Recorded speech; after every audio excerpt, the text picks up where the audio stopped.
symbol of excellence in sports entertainment. Turn it on and rip the knob off.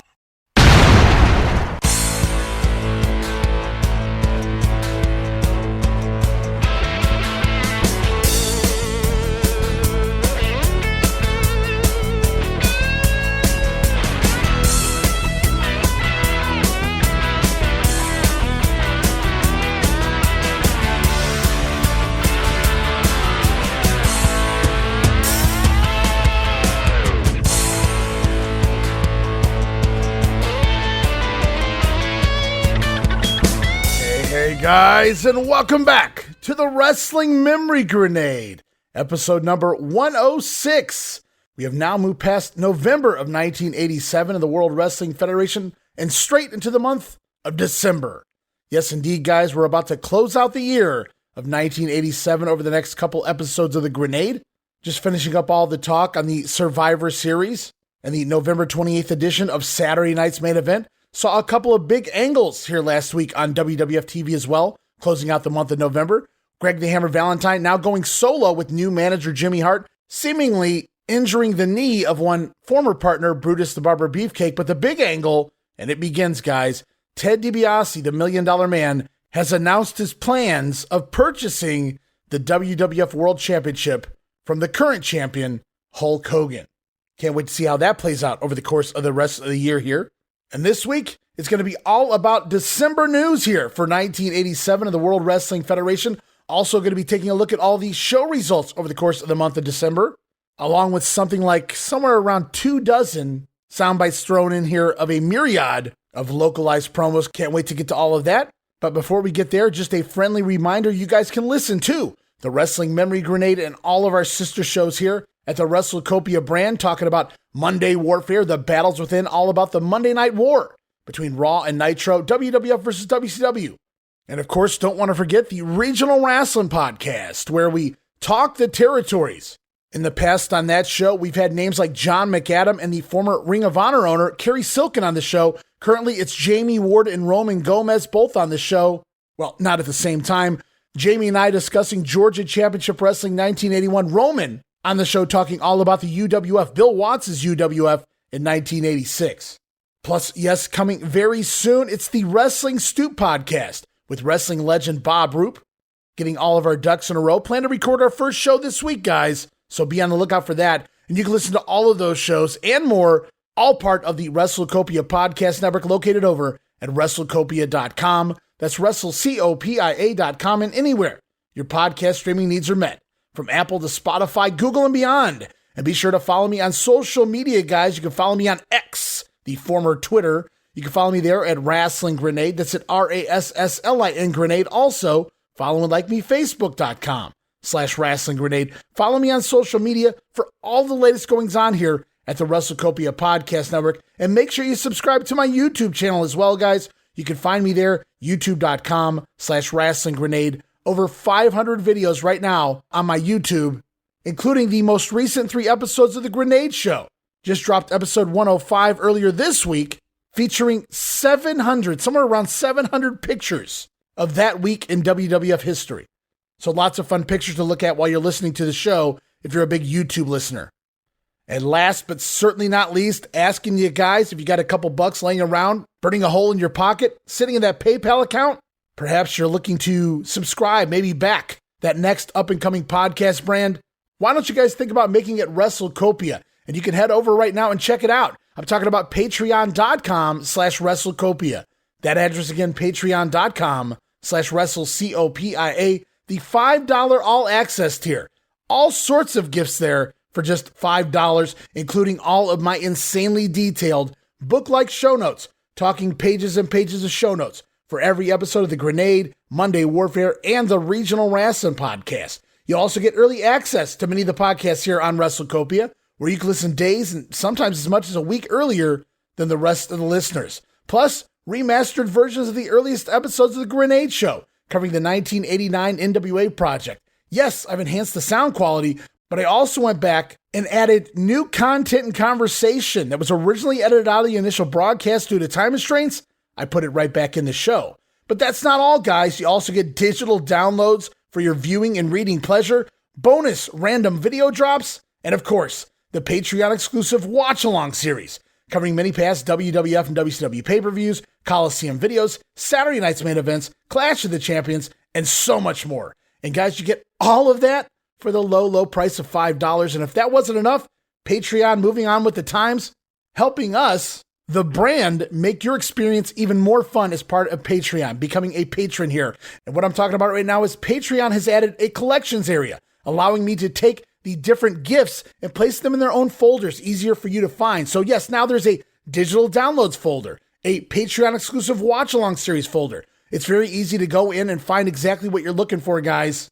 And of course, for those who don't know, also Patreon now introduced the ability for patrons to listen to all of our shows on Spotify. So now WrestleCopia has its own Patreon Spotify account where you can not only listen to all of the shows posted here as part of the WrestleCopia brand, but all the early access shows drop there as well. So you don't have to sit there and keep Patreon open in your browser or on the app and listen to it through Patreon anymore. You can simply go to your Spotify and check it out there.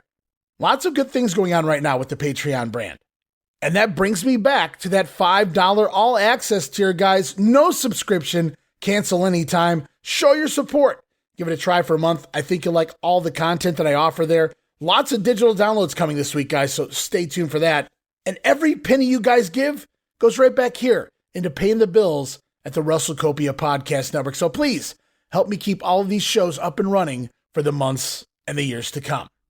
And now with all of that said, all of that out of the way, time to jump into the final month of the 1987 and the World Wrestling Federation project. Last week, we closed out the final week of November, so here we are with the month of December and December news in the WWF here in 1987.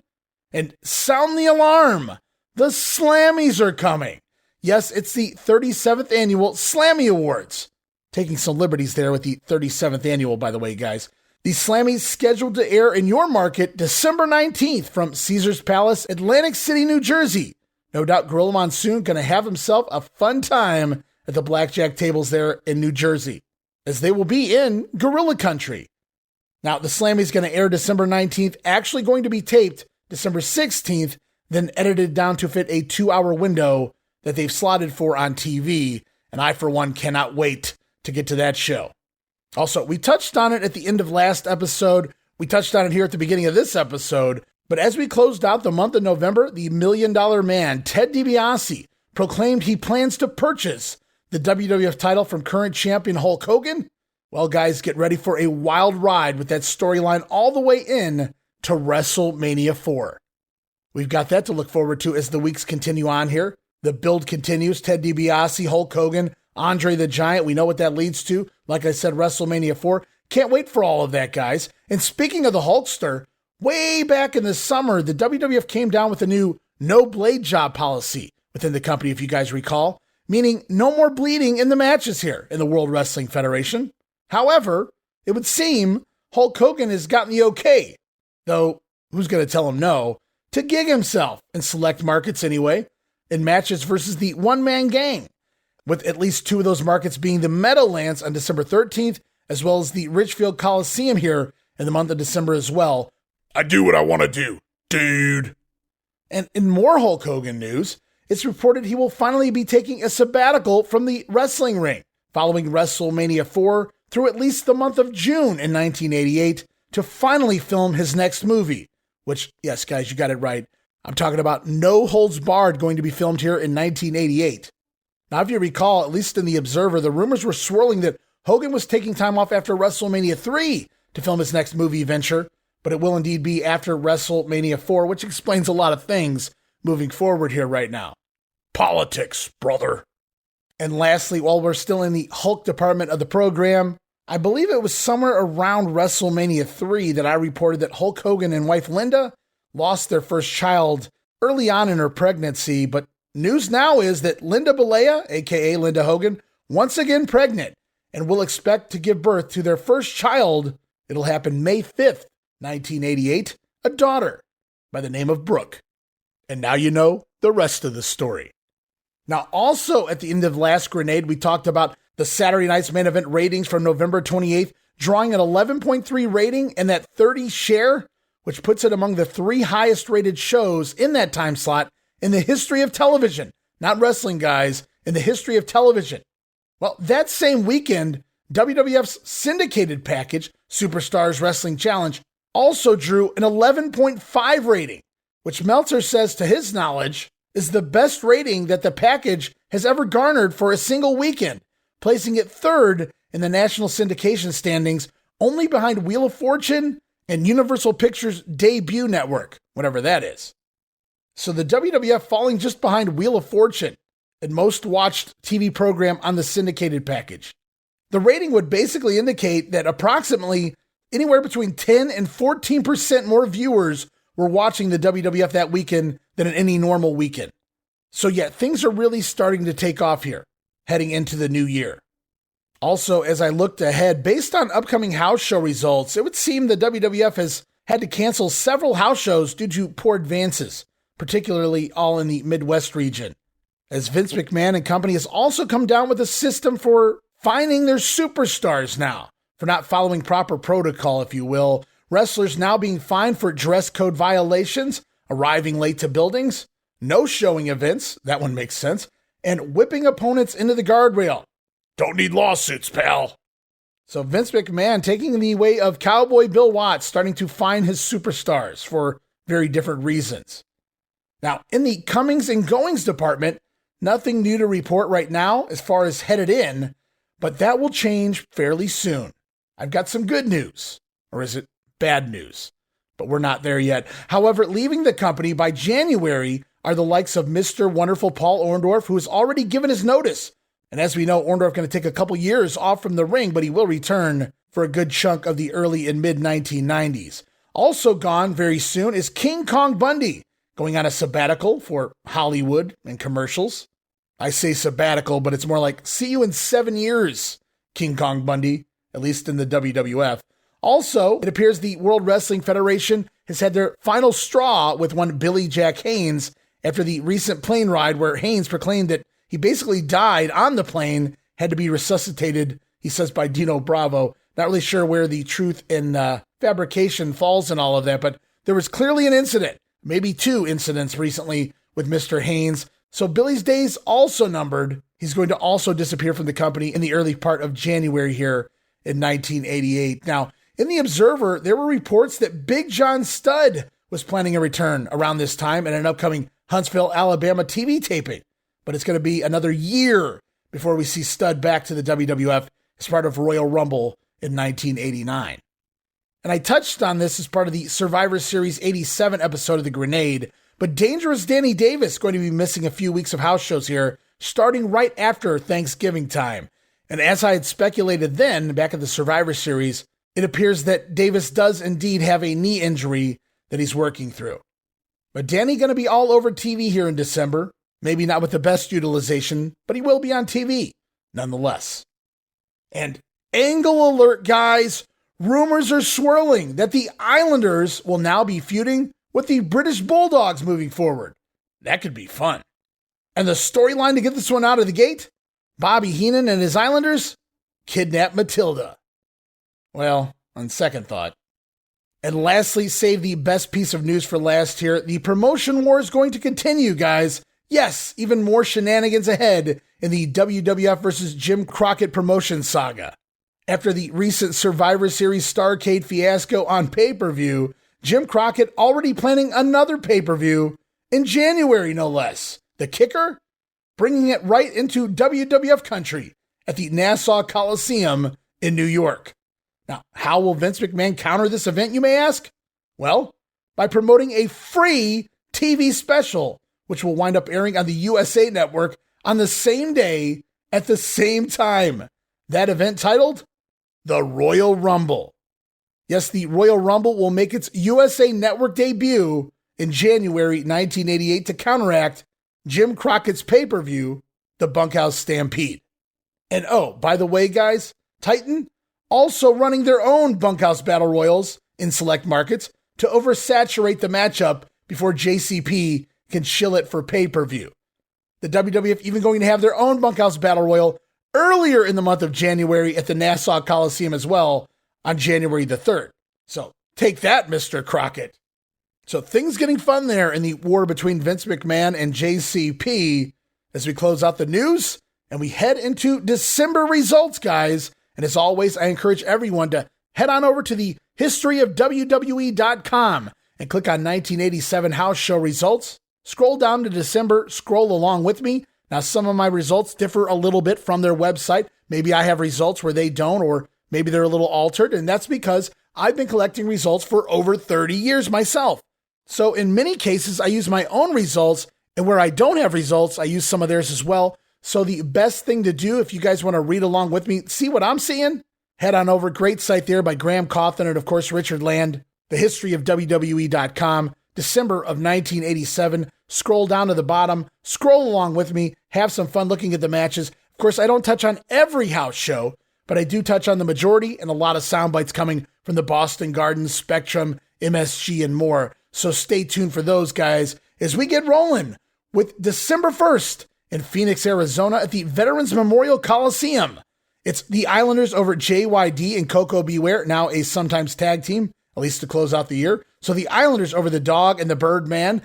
Rock Don Morocco defeating the Natural Butch Reed. Bam Bigelow over the One Man Gang. $1 Million Man scoring a win over Brutus the Barber Beefcake. Jake the Snake Roberts over Sika. Sika back in the company. Remember, he had been fired, but immediately rehired when Killer Khan abruptly quit the company and retired from the business altogether. So every time you see Sika here in the month of December, this was actually Killer Khan's slot. So we were to see Jake take on Killer Khan night after night, but instead it winds up being Sika, the Wild Samoan. Also on the card in Phoenix, it was Demolition over Billy Jack Haynes and Ken Patera. And in the main event, Ravishing Rick Rude defeating Mr. Wonderful Paul Orndorff in a lumberjack match.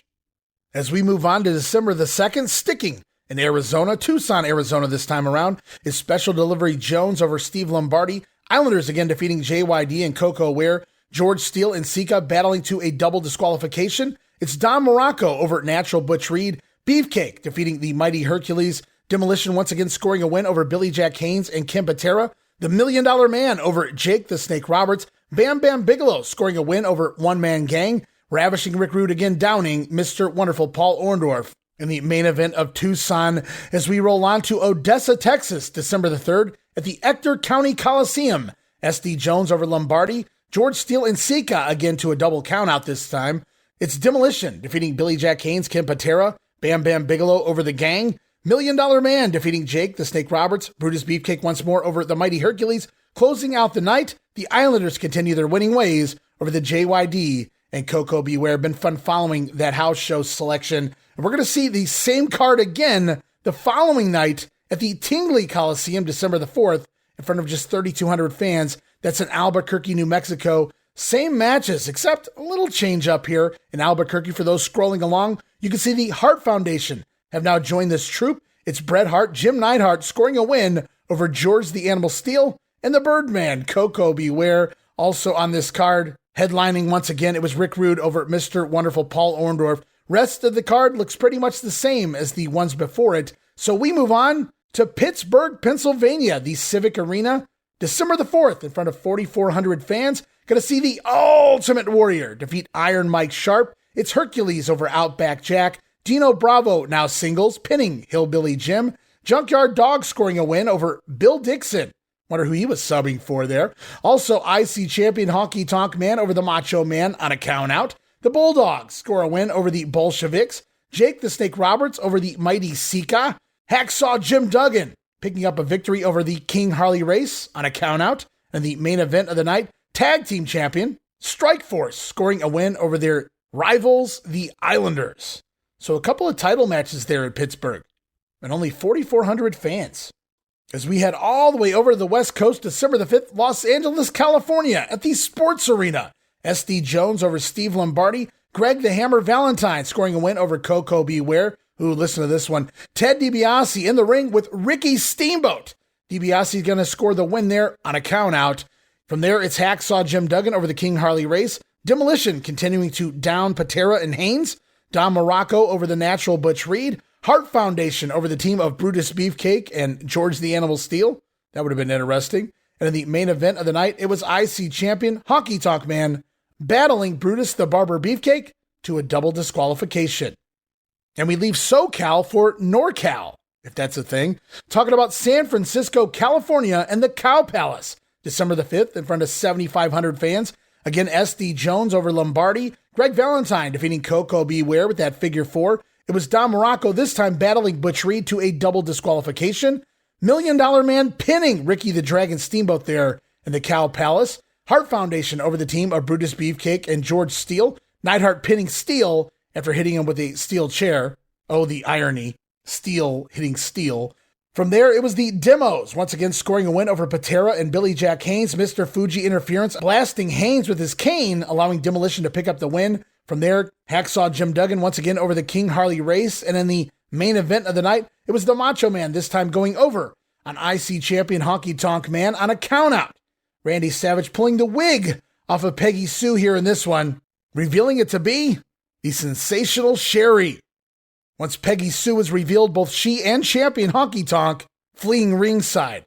Now, during that bout, Jimmy Hart was suspended above the ring in that shark cage, as was the stipulation in many of the house shows throughout the month of December. As we move back out east to Erie, Pennsylvania, December the 5th, a matinee show at the Civic Center in front of 3,500 fans, out to see Outback Jack over Barry Horowitz, the Ultimate Warrior defeat Iron Mike Sharp. Sharp on the house shows here subbing for the now gone Cowboy Bob Orton. Imagine that matchup. Ultimate Warrior versus Bob Orton. I'm thinking in theory, they thought Orton was really going to be able to help the Warrior, teach the Warrior. I don't know a lot of good that was going to do, but you have to wonder how many nights in a row Bob Orton could have sustained one of those beatings at the hands of the stiff Ultimate Warrior here in 1987. So instead, it is the rather large Mike Sharp once again doing the job too, Warrior Man. As the show goes on in Erie, it's Dino Bravo over Hillbilly Jim. The Bulldogs once again defeating the Bolsheviks. Junkyard Dog over King Kong Bundy. It's reportedly on a forfeit. Not sure if Bundy was there and refused to wrestle. Don't know if there was an injury involved. Don't know anything about this. It's reportedly a forfeit here. JYD over King Kong Bundy. Kind of an odd result, but it is what it is. Also on the card, Jake the Snake Roberts over the Mighty Sika. And Strikeforce retaining their titles over the Islanders, but that's not all, guys. Also coming to Erie, it's WWF champion Hulk Hogan scoring a win over the Mighty Hercules. In Hercules' corner, Andre the Giant. So a pretty fun show there in Erie, Pennsylvania. Now, of course, that was a matinee. As later in the day, the WWF heading east into Pennsylvania, back to Philadelphia this month in December at the Spectrum. Again, December the 5th. In front of 10,105 fans. And this show, televised on the Prism Network, included Dick Graham and Craig DeGeorge on commentary. On the undercard, it was Outback Jack over Barry Horowitz with the Bulldog. Ultimate Warrior pinning Iron Mike Sharp with a very impressive Gorilla Press Slam, pressing Mike Sharp over his head. My God. Also on the card, British Bulldogs defeating the Bolsheviks.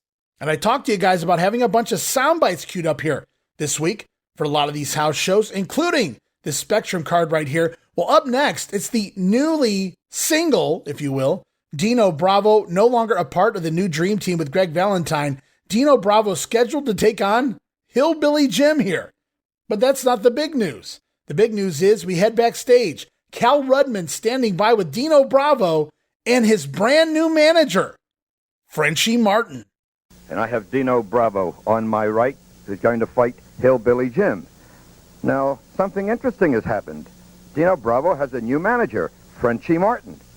Who is Frenchie Martin? I've never seen him before. We've got terrific managers in the World Wrestling Federation. Where's Frenchie Martin come from, and what's he going to do for Dino Bravo? I'm going to tell you one thing. Forget where I'm coming from and realize where I'm going, because I'm with Dino Bravo for one thing. I have to go all the way to the top. And I know we got a lot of steps to go through, but I don't think there's any steps that can resist Dino Bravo. Because when you talk about strength, Dino Bravo's got it. The edge. When you talk about power, Dino Bravo's got it. When you talk about wanting to, Dino Bravo's got it. So where did that bring me in? Dino Bravo knows that I'm a multi-language person and that I can help it with papers. And all I have to do is take care that he doesn't get the wrong side of the deal. And with my 15 years of experience as a professional wrestler on the outside, I think there's nothing that can stop Dino Bravo. Dino, you want to comment on this? And also your match coming up. You mentioned something about a lot of great managers in the World Wrestling Federation. I have to agree with you. There's a lot of great managers in the World Wrestling Federation. They're all busy taking care of business for somebody else. Frenchie Martin, as you well know, has got me right now, and that's all he's going to concentrate on. The man's been around wrestling for 15 years, and like he said, we're going all the way to the top, and there's not a human force that's going to stop me.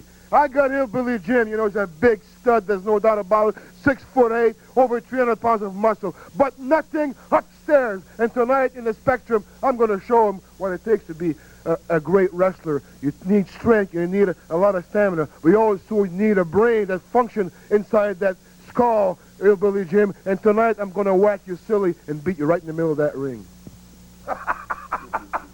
We'll be right back. Oh. Well, there it is. Qu'est-ce que c'est? USA is not okay. Frenchie Martin now, the manager of one Dino Bravo, and I love that they found something for Frenchie to do. We know he's been curtain jerking for quite a while here with the company. A longtime grizzled vet was Martin. And with Johnny V gone, Frenchie Martin steps in as the latest manager here in the WWF. Let's see how that pays off here for Dino's new singles career. As we head back to the ring, it is indeed Dino Bravo with Martin in his corner. Bravo scoring a pinfall over Hillbilly Jim, catching him with a knee in the back after Hillbilly distracted on the apron from Frenchie. So Frenchie Martin already doing more for Dino than Johnny V all year long. And then scheduled up next here at the Spectrum, Jake the Snake Roberts going to be taking on, well, it was supposed to be Killer Khan. Instead, it's the Wild Samoan Sika. As we head backstage one more time, Cal Rudman standing by with Jake the Snake and Damien. And walking into camera range is Jake the Snake with the Snake.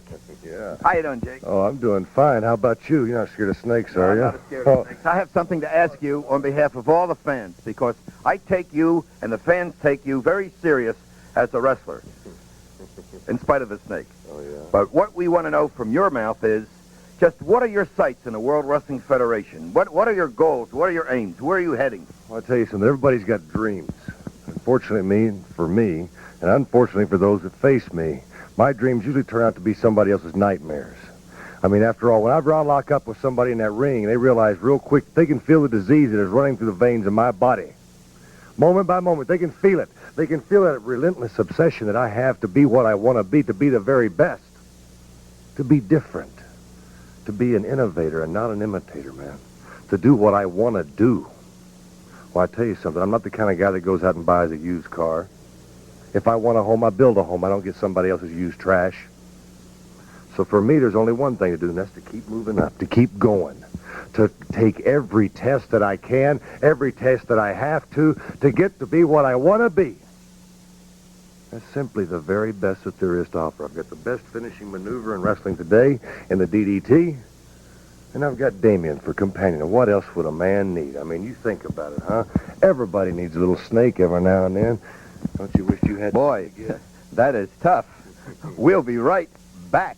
Now that's a fun promo. If you guys can find the footage, I encourage you to go out and check it out. Cal Rudman, not really afraid of Damien there. Jake kind of wrapping Damien around himself and Cal to close that promo. As we head back to the ring, it is indeed Jake the Snake pinning the Wild Samoan Sika with a schoolboy. Sika missing a charge in the corner. Jake, no fool, going to capitalize, rolling him up and scoring the win. Now, Sika did try to attack the Snake Man after the matchup, but out come Damien, and even Samoans are apparently afraid of snakes, at least here on this night at the Spectrum anyway.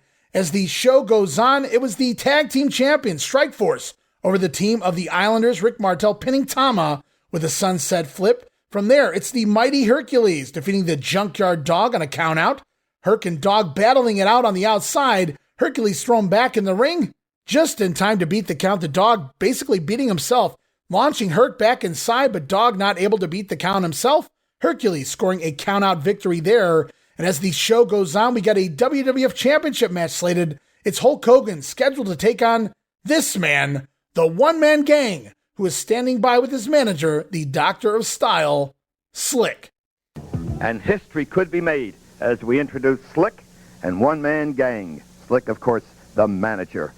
History can be made because the title might change hands for only the second time in history.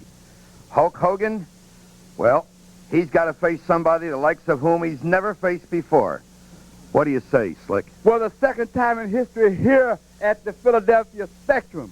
Yes, this is a golden opportunity because, you know, Hulk Hogan, I believe you've had one too many title defenses in this year of 1987. You know, destiny has reared its welcome head, and it has lent itself in the favor of the one-man gang and myself because, Hogan, I don't think you've ever gotten over WrestleMania 3.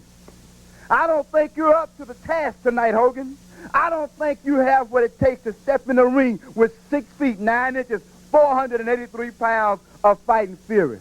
Well, Hogan, I'm going to promise you something tonight, brother. You've met your match. You've met the man that can do what no one else has been able to do. And that's take the World's Heavyweight Championship away from you, fool. In just a moment, when we come right back, we'll see what happens. All right, Slickster thinks the one-man gang is ready, brother, for this championship match with Hulk Hogan. Thank you, Cal Rudman. We head back to the ring for WWF champion Hulk Hogan in the ring, pinning the one-man gang after the big body slam and leg drop finisher. Now, this was a fun match. Another match I encourage you guys to go check out, as Hulk Hogan came with his working boots on here tonight. Now, I'm not talking New Japan work boots or anything like that, but Hogan even doing some things you don't really see him do in the WWF. At one point, gang with a sort of a Greco-Roman knuckle lock on the mat, on top of the Hulkster, 500 pounds on top of Hogan, and Hogan doing a head bridge, a headstand sort of, kind of bridging his way up to prevent being pinned. So just kind of interesting. I did post a picture of that on social media, so go check that out, guys. Now, post-match, this is where it gets interesting. After disposing of the one-man gang and Slick from the ring, Andre the Giant in attendance, Andre making his way to ringside, standing at the aisleway. Bit of a stare down there from afar between the Hulkster and the Giant. And it wouldn't be their final time meeting at ringside tonight, as in the main event, well, we'll talk about it in just a few minutes, Bam Bigelow scheduled to close out the show versus King Kong Bundy. Bundy going to have Andre the Giant in his corner. Right now we're going to go hear from King Kong. The interview area, Bam Bigelow is the opponent for King Kong Bundy. And in your corner, King Kong Bundy, will be Andre the Giant. How in heaven's name did you ever convince Bobby the Brain Heenan to allow Andre in your corner, and Bobby the Brain Heenan isn't even here? You know, some Andre the Giant, get that thing out of my face, Rubin. Andre the Giant is a part of the Heenan family, and he's going to be in my corner strictly as an advisor. You know, everybody thinks it's a big to-do about Andre he's going to be in the corner, you know. They're saying Bam Bam's going to be watching Andre, and like, Bam Bam's going to be distracted. Bam Bam this and Bam Bam that, and talk about Andre in the corner. It doesn't matter who's in the corner. I've got Andre the Giant in the corner strictly as an advisor for me. I don't need Andre the Giant to beat Bam Bigelow. I'm going to prove that tonight. You know something? You're just like everybody else, Rubin. No, I'm not. You're just like everybody else. Why is Andre in the corner? And, you know, first of all, Bobby the Brain, when he does something, you know, usually it's on a need-to-know basis, and you don't need to know. It's none of your business. It's the fan. Everything he does, he has a reason for doing.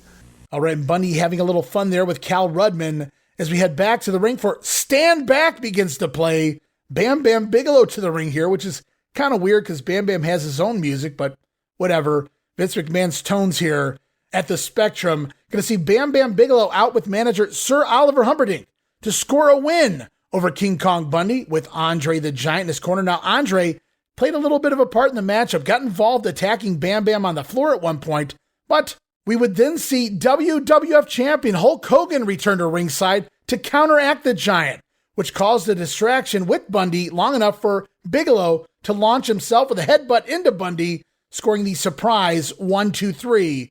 In just about 5 minutes' time, Bam Bigelow pinning King Kong Bundy thanks to a distraction from Mr. Hulk Hogan. So Hogan counteracting Andre the Giant there. After Andre had previously pulled the top rope down, causing Bigelow to take a nasty bump to the floor, looked like it could have been it for the Bammer, but Hogan coming out and aiding his friend in a victory. How kind. As we continue on, Fresno, California, in the Selland Arena, December the 6th, a matinee show sees Demolition over Patera and Haynes, Greg Valentine scoring the win over Coco Beware. It's Jim Duggan defeating the King Harley Race once more. Hart Foundation again over the tandem of Brutus Beefcake and George Steele. Ted DiBiase again pinning the Dragon Ricky Steamboat. And in the main event, Jimmy Hart suspended above the ring in a cage as Honky Tonk Man, the IC champion Honky Tonk Man, Accompanied to the ring by Peggy Sue, he'd retain his title over the Macho Man. End result of the match, not really sure. They always seem to end in a DQ or count out one way or the other, but nevertheless, we know Honky retains there in Fresno as we head back to the Civic Center in Springfield, Mass. December the 6th as well.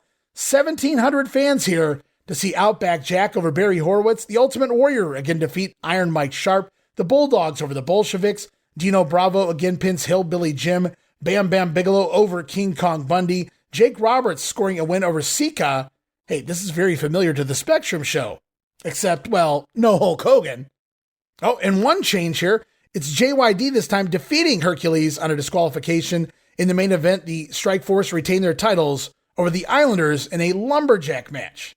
Also, December the 6th, Sacramento, California at the Arco Arena. Opener saw Steve Lombardi score a win over ? Apparently an unknown there. Not really sure what the deal is with that result.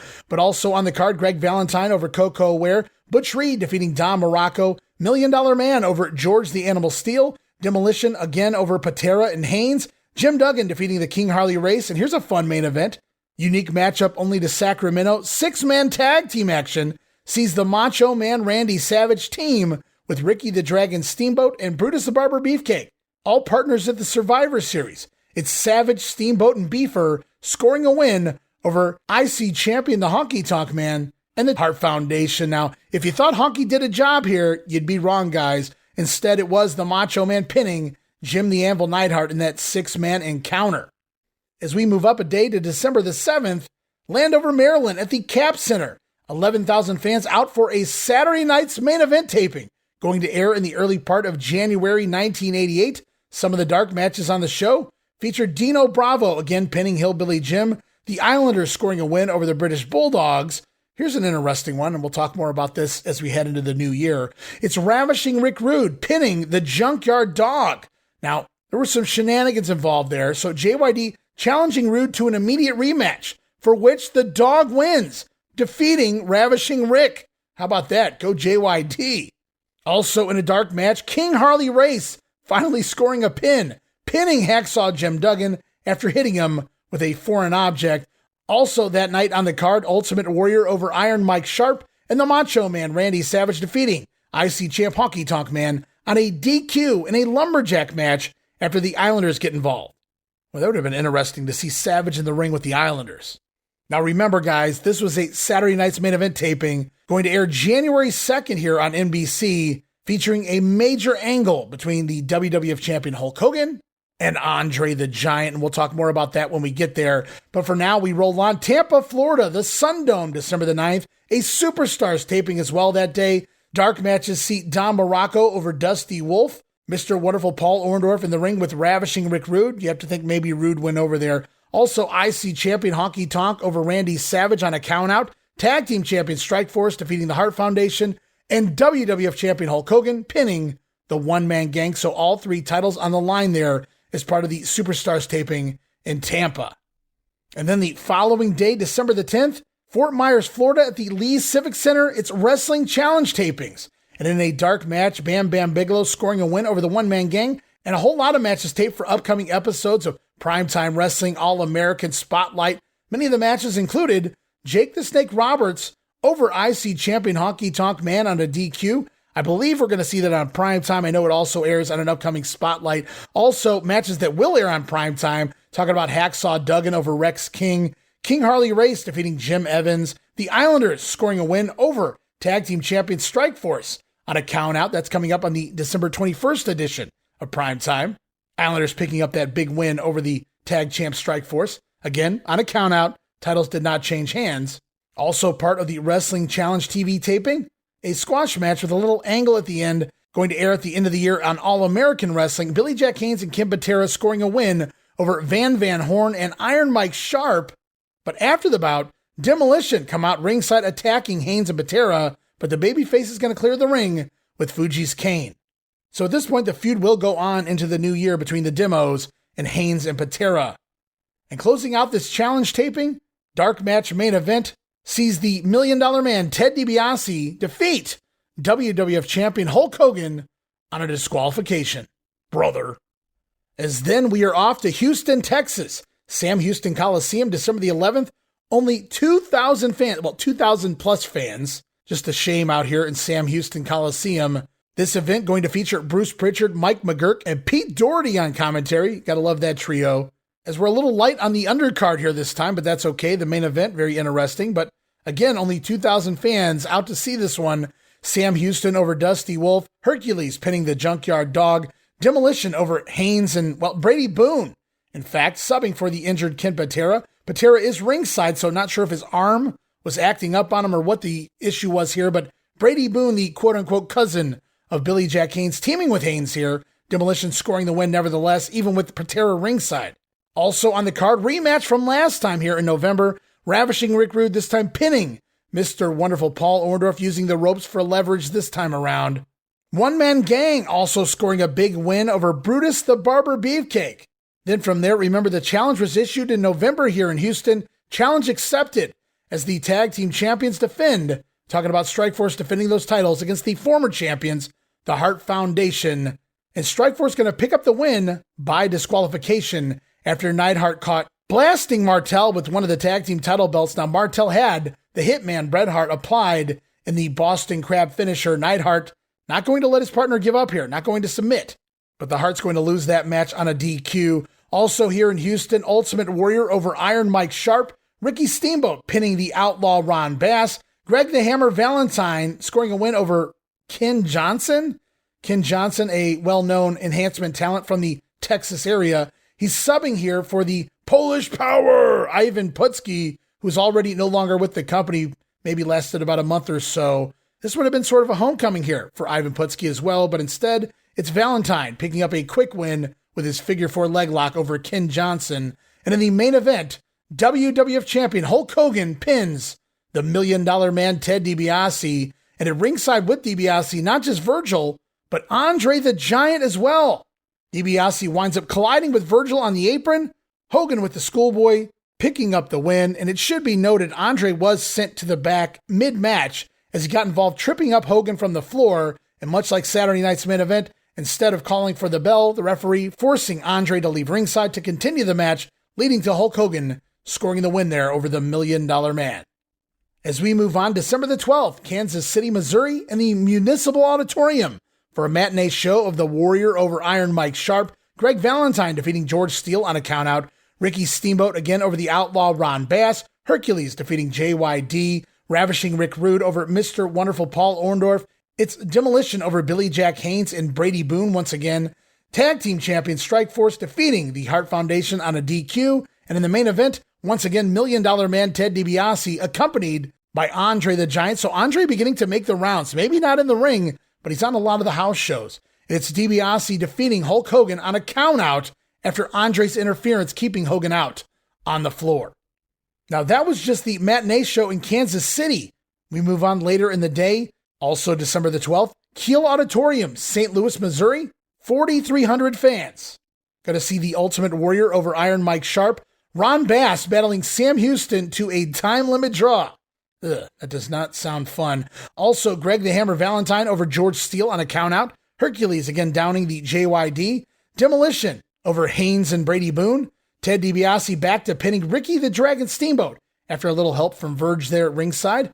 Tag team champion Strikeforce again defeating Hart Foundation on a DQ. And in the main event, Andre the Giant stepping into the ring at the old Kiel Auditorium in front of 4,300 fans. Andre teaming with Ravishing Rick Rude, scoring a win over WWF champion Hulk Hogan and Mr. Wonderful Paul Orndorff. Andre pinning Mr. Wonderful after a headbutt.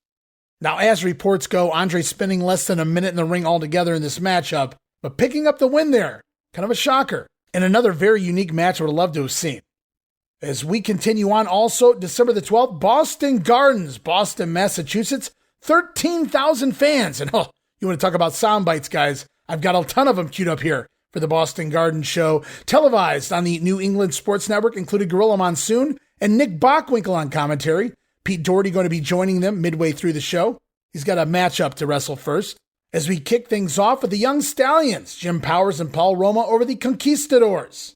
Paul Roma hitting that top rope sunset flip to secure the win there. Also on the card, Birdman Coco Beware pinning the Duke of Dorchester. Pete Doherty Subbing for the injured Danny Davis, it's Coco over Doherty with the Ghostbuster. Then from there, one-man gang with manager Slick by his side, defeating Brutus the Barber Beefcake on a countout. Both men brawling on the floor, gang just beating the count. Back inside, Beefer taking the countout loss here, but running the heels off with his brand new hedge clippers. Now, as I said, sound bites galore. Get ready, guys. Our very first of many here in a line of sound bites. Up next on the show, Bam Bigelow scheduled to take on King Kong Bundy. And right now we're off to a pair of promos, back-to-back promos. We're going to hear from Bam talking all about his matchup with Bundy, but we're also going to hear from Hacksaw Jim Duggan, who's preparing for his upcoming contest later tonight with the King, Harley Race. It's going to be an unbelievable card when we return to the Boston Garden Saturday night, December the 12th, 8 p.m. Very unusual return title defense for the Honky Tonk Man, the reigning Intercontinental Champ. He's going to be defending against Macho Man Randy Savage. Jimmy, the mouth of the South Heart, is going to be suspended high above the ring of the Boston Garden in a steel cage, no less. And now Honky Tonk tells me in his corner will be Peggy Sue, his longtime arm piece, girlfriend. I don't know what the relationship is.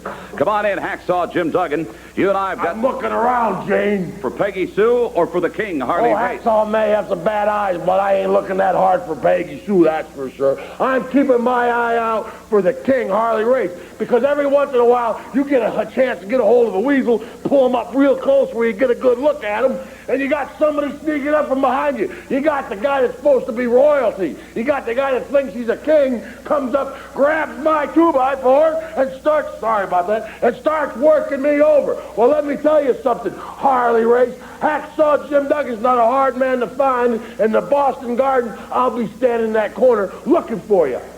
Tough guy. Thank you very much. Easy on the floor directors here. We've lost 2 this week. By the way, here on Saturday, December the 12th at 8 p.m. in the Boston Garden, Jake the Snake Roberts will be facing Killer Khan, a very mysterious gentleman from Mongolia. The Natural Butch Reed to meet The Rock, Don Morocco Davis and Coco Beware, the Bulldogs and Bolsheviks in tag team action. Brutus the Barber Beefcake to meet the one-man gang, Oliver Humperdinck. Come on in. Oliver, Bam, and King Kong Bundy. I've sized this one up, and I like it a lot. It's going to be the Battle of the Giants. Boston Garden, get ready. Bam, come on in.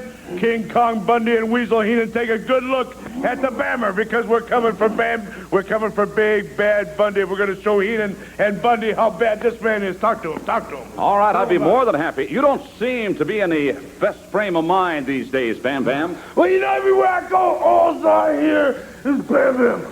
When are you going to wrestle Bundy? Well, it's happening, and it's happening now, and I'm going to bounce you like a basketball, Bundy. All right, I like it a lot. King Kong Bundy to meet Bam here on Saturday night, December the 12th in the Boston Garden. So there it is, a couple of baby faces. They sound primed and ready for their matches here tonight. Duggan, he has Race a little later on. We're going to hear from Duggan again, I do believe. But for right now, Bam Bigelow, he says he's got this one in the bag. It is indeed Bam Bigelow with Oliver Humperdinck in his corner. Bammer scoring a pinfall win over King Kong Bundy. Bundy missing a splash, and Bam up on his feet, nailing a splash of his own to pick up the win there over King Kong. Now, we just heard from Hacksaw Duggan once, and we're going to hear from him again here in just a moment. We're also going to be hearing a couple of back-to-back promos from Jake the Snake Roberts, including a live promo right here at the Spectrum. Gorilla Monsoon conducting an interview with Jake the Snake Roberts. His opponent tonight, Sika. All right, next Saturday night, get ready. We're going to be back in the Boston Garden. We've got an 8 p.m. start and a sensational World Wrestling Federation card. In a return Intercontinental title defense, Honky Tonk Man to defend against Macho Man Randy Savage. Jimmy Hart's going to be high above the ring in a steel cage, so he cannot interfere this time. In the corner of the Honky Tonk Man will be his longtime girlfriend, Peggy Sue. I don't know what kind of difference that could possibly make. Bam Bigelow going against King Kong Bundy next weekend. Also, the Natural Butch Reed will be going against The Rock, Don Morocco. Come on in, if you would, Jake the Snake Roberts in Boston from Stone Mountain, Georgia. Next Saturday night, you're going to be going against the big Samoan Sika, and he is a big man. I bet you think I'm happy about that. You probably aren't. You're right. You see, when you step into the ring with somebody like that, an animal is what this man is. I don't know who controls him or how they control him. I know this, I have to face him face to face, and I'm not looking forward to it. No, because when he goes, brother, he goes. But you know something, when you're dealing with a nasty animal, a big, nasty, filthy animal like Sika. You just got to set a bigger, nastier trap. A bigger, nastier trap. It's a simple thing you got to do. You still got Fuji there ringside. You still got that to deal with, but that trap, make sure those jaws shut tight. Get that? I got that. He does not beat around the bush at all. Come on in, Hacksaw Jim Duggan. Jim Duggan I'm next. marching around, Gene. I'm marching around. Excuse me for interrupting you, but I want to tell you what I was doing. Next Saturday night, it's going to be you and the King Harley Race one-on-one. Speaking of nasty traps, I'll tell you about the last time Jake Roberts and I was in Boston. Maybe I won't tell you that story, Gene, but I'll tell you about the King Harley Race, who's going to come down with that big old crown on his head. He's going to have that fancy Dan cape of his, and he walks around like this, not wanting to look nobody in the eye. Well, Harley Race, Hacksaw Jim Duggan's tired of it. Gene right here, he's tired of it too, and I'm sure a lot of folks right out there are sick and tired of it. So Harley Race, this time I want to keep my eye on my 2x4, my other one on you, and I'm going to beat you up. He's kind of a pompous... Tough guy. A pompous tough guy. Well, whatever. Get ready, Boston. Get ready. Next Saturday night, December the 12th, 8 p.m., we're going to be back at the Boston Garden with a great card.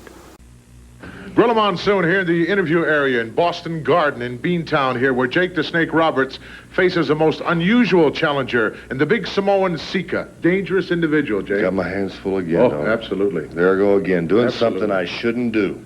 Well, seems like I'm always doing that, you know. It seems that But way. you know, you can look at the world from the outside and take pictures of it as it's going by. You take a lot of good pictures, I know. Oh, no, not me, brother. I jump right in the middle of it and I live it.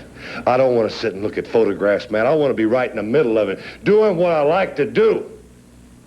That's being on top, man. That's what it's all about in the World Wrestling Federation. I would never go into anything wanting to be second best. Now, you say Sika. He said a mouthful, Spells man. danger in my book. That's it. 350 pounds a man that does not have a lot of wrestling skill, but he has a unique style of winning matches. He just pummels you to death. He will beat you. He will kick you. I have been through it. He will hook that head. He will hold you to the mat till you turn purple. He will do anything it takes to get the job done. And I have to respect the man for that. I know he's a tough individual. DDT will work on him. That's what he's got to respect. That's what he's got to acknowledge, that there is a little danger when you step in there with the snake. Not only will I intimidate you, but I have the one wrestling maneuver that will stop any man in cold in his tracks. And that's what I've got to rely on. DDT, Damien, and Jake the Snake Roberts. What a combination. We'll be back.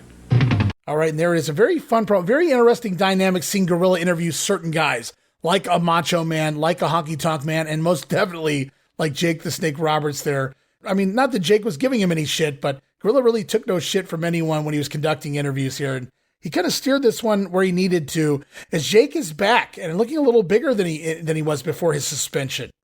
And originally it was supposed to be Killer Khan, his opponent, as I said before, but instead it's Jake Roberts pinning Sika with another schoolboy here. Sika missing the corner charge. Jake Roberts with a roll-up, scoring the win, which probably for the best, because I'm not sure the DDT would work on the head of a wild Samoan, but maybe we'll never know. As we prepare for more action here tonight, a couple of matches upcoming. Going to see the Rock Don Morocco take on the Natural Butch Reed. We're also going to see the British Bulldogs taking on the team of Boris Zukov, Nikolai Volkov, the Bolsheviks. All of those men managed by the Doctor of Style Slick. As right now we head backstage to hear from the Slickster and his stable. All right, Boston Garden, get ready. Saturday night, December the 12th, we've got an 8 p.m. start and a tremendous World Wrestling Federation card. In a return, Intercontinental title defense. Honky Tonk to meet Macho Man Randy Savage. Jimmy Hart will be suspended high above the ring in a steel cage to prevent any outside interference. However, in the corner of the Honky Tonk Man will be Peggy Sue, his longtime arm piece, girlfriend, acquaintance. Slick, come on in, Doctor of Style.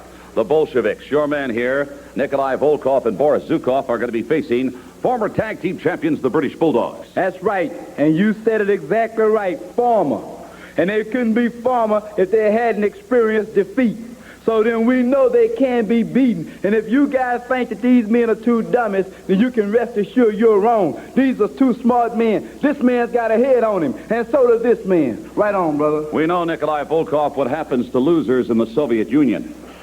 Jim, you don't know what happened because you never been there, and all you heard about Russia is American propaganda. But forget about that. So just to talk about British Bulldogs. They are a good team. They work out. You can see it. They work out in the gym. They lift in weights. But weights don't make you fight back. Me and Boris know how to wrestle, right, Boris? Is it weights or weights? Don't just be quiet. Bulldogs, we're going to make an example of you in Boston Garden and defeat you fat and square. All right, I thank you very much, gentlemen. They are outspoken. I don't know if that's inherent with being Russians yet. So I thank you very much. Natural Butch Reed, come on in. All right, Slick, this man has got his work cut out for him. He's going to be going against The Rock. I'm not talking about Prudential. I'm talking about Don Morocco. Well, you know, Butch, I want to keep it on your mind, brother. You know, Morocco is the one that stuck his nose in your business. And you know what happens to people that stick their big, fat, snotty noses in my business? You get it knocked out. And Morocco, you first one on the list, sucker. I've been hearing about you running around there calling your little pet names. Well, let me tell you something, boy. In Boston, the only thing that's going to get petted is you. I'm going to do the petting. They call you The Rock, but I'm the jackhammer, boy. And granted dust is what you're going to become. Boston Garden, get ready. Saturday night, December the 12th at 8 p.m. All right, so it sounds like Slick has his men primed and ready as well here tonight at the Boston Garden. We'll have to see the results here. We head back to the ring for The Rock, Don Morocco, going to battle the natural Butch Reed to a 20-minute time limit draw. Now, the match actually goes about 18 and a half minutes, but not really complaining that they shaved 90 seconds off there. But post-match, Butch Reed issued a challenge to Morocco to get back in the ring, referring to him as a beach bum, and the newly turned babyface Morocco obliges, heads back in the ring, clearing the ring of the natural. So no extra rounds there, but a moral victory for The Rock and his hoses. Again, that matchup, Morocco and Reed, a 20-minute time limit draw.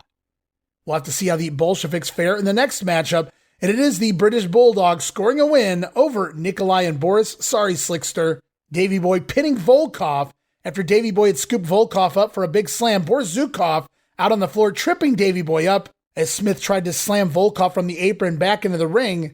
Volkov was intended to land on top, but it was Davey Boy's momentum that placed the Bulldogs on top to secure the win. And we've already heard from him a couple times tonight talking about Hacksaw Jim Duggan.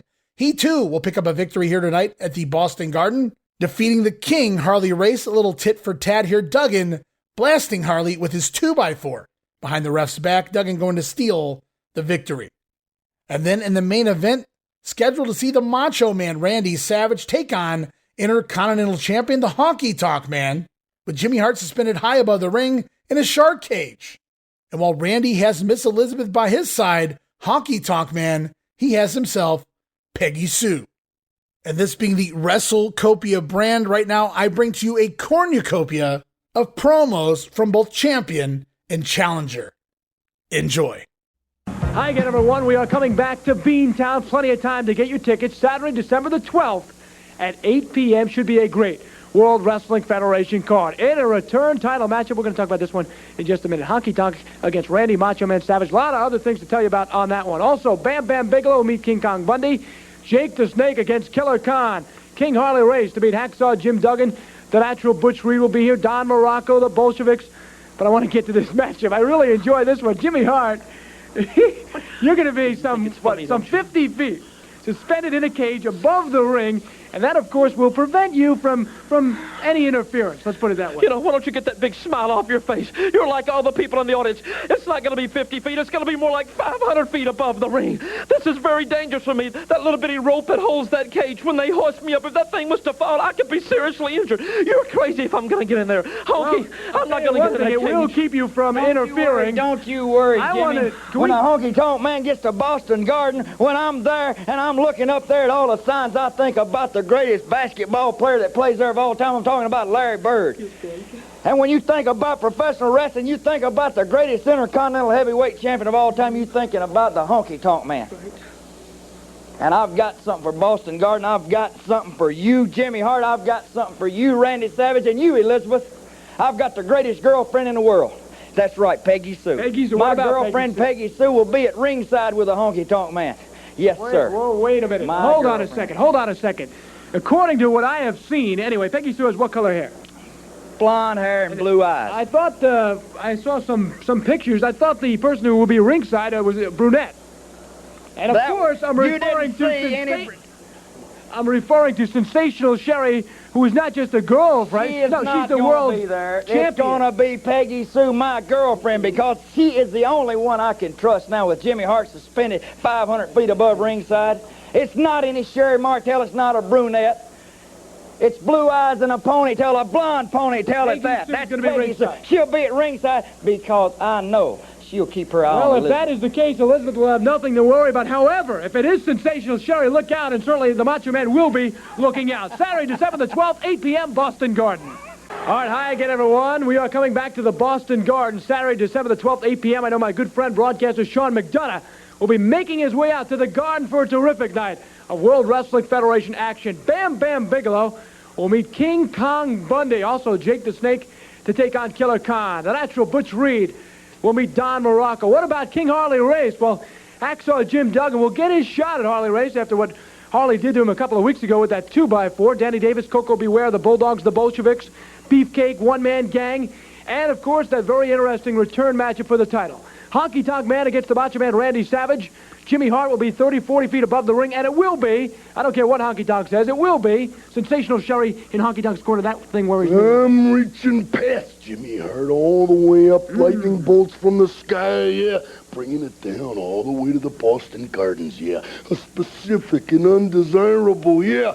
I'm talking all the way. Mega power, yeah. Undesirable for a Honky Tonk Man, but it's specifically meant for you, man, yeah. And I understand that Sherry Martel in the corner, yeah. With Jimmy Hart suspended way above the ring.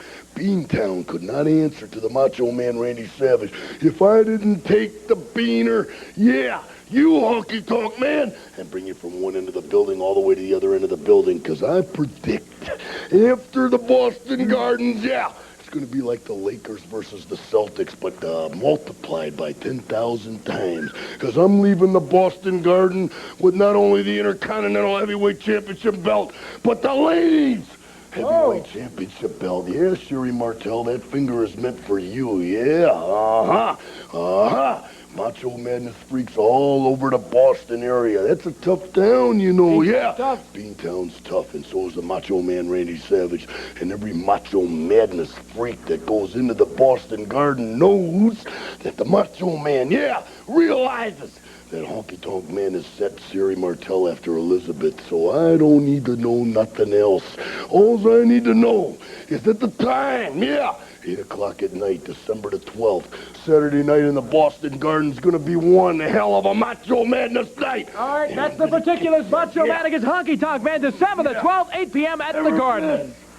All right, hi again, everyone. We're about 3 weeks away from our next great card out at the Boston Garden, Saturday, December the 12th. At 8 o'clock start time, got some new information, accurate once again, might I add, about the Honky Tonk Man match against the Macho Man Randy Savage. Tell you about that in just a bit. Bam Bigelow to meet King Kong Bundy. Jake the Snake there to meet Killer Khan. Also, King Harley Race against Hacksaw Jim Duggan.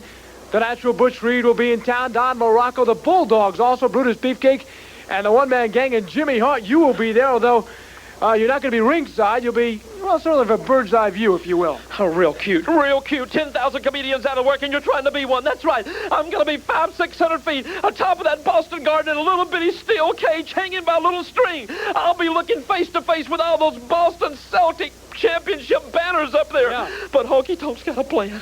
Haven't you, Honky? Yes, he does. I do, yes. I said it last week, and I'm going to say it again. My girlfriend, Peggy Sue. My true love. The Queen of Memphis, Tennessee.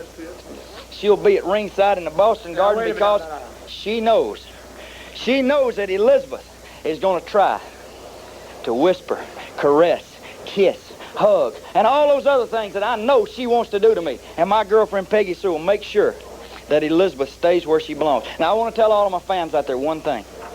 Please, no touching.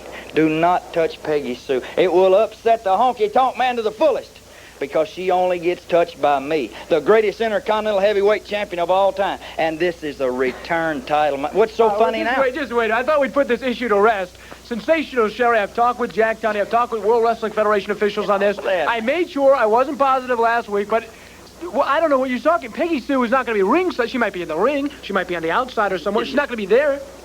So you're saying who's it going to be then? Sensation, the women's champion. You want Sensational Sherry to protect yourself because she certainly knows how to handle herself in the ring. You must get your information from the car park. What? It's Peggy Sue. The Honky Tonk Man is telling all of my fans that you're finally going to get to see her. You're going to get to see the girl with the blue eyes and the ponytail, the pleated skirt, the leather jacket, the bobby socks. She'll be at ringside, not Sherry Martell. All right, that's not what I know, but Saturday, December the 12th, we'll find out at 8 o'clock. All right, hi again, everyone. We are coming back to the Boston Garden Saturday, December the 12th, 8 p.m. I know my good friend, broadcaster Sean McDonough, will be making his way out to the Garden for a terrific night of World Wrestling Federation action. Bam Bigelow will meet King Kong Bundy. Also, Jake the Snake to take on Killer Khan. The natural Butch Reed will meet Don Morocco. What about King Harley Race? Well, Hacksaw Jim Duggan will get his shot at Harley Race after what Harley did to him a couple of weeks ago with that 2x4. Danny Davis, Coco Beware, the Bulldogs, the Bolsheviks, Beefcake, One-Man Gang, and, of course, that very interesting return matchup for the title. Honky Tonk Man against the Macho Man Randy Savage. Jimmy Hart will be 30, 40 feet above the ring, and it will be, I don't care what Honky Tonk says, it will be Sensational Sherry in Honky Tonk's corner. That thing worries me. I'm reaching past Jimmy Hart all the way up, lightning bolts from the sky, yeah. Bringing it down all the way to the Boston Gardens, yeah. A specific and undesirable, yeah. I'm talking all the way. Mega power, yeah, undesirable for a Honky Tonk Man, but it's specifically meant for you, man, yeah.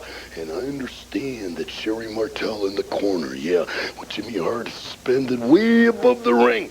Beantown could not answer to the Macho Man Randy Savage if I didn't take the beaner, yeah. You Honky Tonk Man, and bring you from one end of the building all the way to the other end of the building, because I predict after the Boston Gardens, yeah, it's going to be like the Lakers versus the Celtics, but multiplied by 10,000 times. Because I'm leaving the Boston Garden with not only the Intercontinental Heavyweight Championship belt, but the ladies Heavyweight Championship belt. Yeah, Sherry Martell, that finger is meant for you. Yeah, Macho Madness freaks all over the Boston area. That's a tough town, you know, yeah. Tough. Beantown's tough, and so is the Macho Man Randy Savage. And every Macho Madness freak that goes into the Boston Garden knows that the Macho Man, yeah, realizes that Honky Tonk Man has set Sherry Martell after Elizabeth, so I don't need to know nothing else. All I need to know is that the time, yeah, 8 o'clock at night, December the 12th, Saturday night in the Boston Garden's gonna be one hell of a Macho Madness night. All right, that's the particulars. Macho Man against Honky Tonk Man, December the 12th, 8 p.m. at the Garden. All right, fans here at Boston, the entire area, get ready. We will be back at the Boston Garden on Saturday night, December the 12th, 2 weeks away. 8 o'clock start time and a terrific World Wrestling Federation card. The British Bulldogs will be at the Garden to take on the Bolsheviks. Danny Davis also to meet Coco Beware, the natural Butch Reed against the Rock, Don Morocco. Jake the Snake Roberts in Boston to meet Killer Khan. Bam Bigelow against King Kong Bundy, and the Biggie return matchup for the Intercontinental title. We've talked about this one. Honky Tonk Man will put it on the line. Jimmy Hart against Randy Macho Man Savage. Two things to point out here.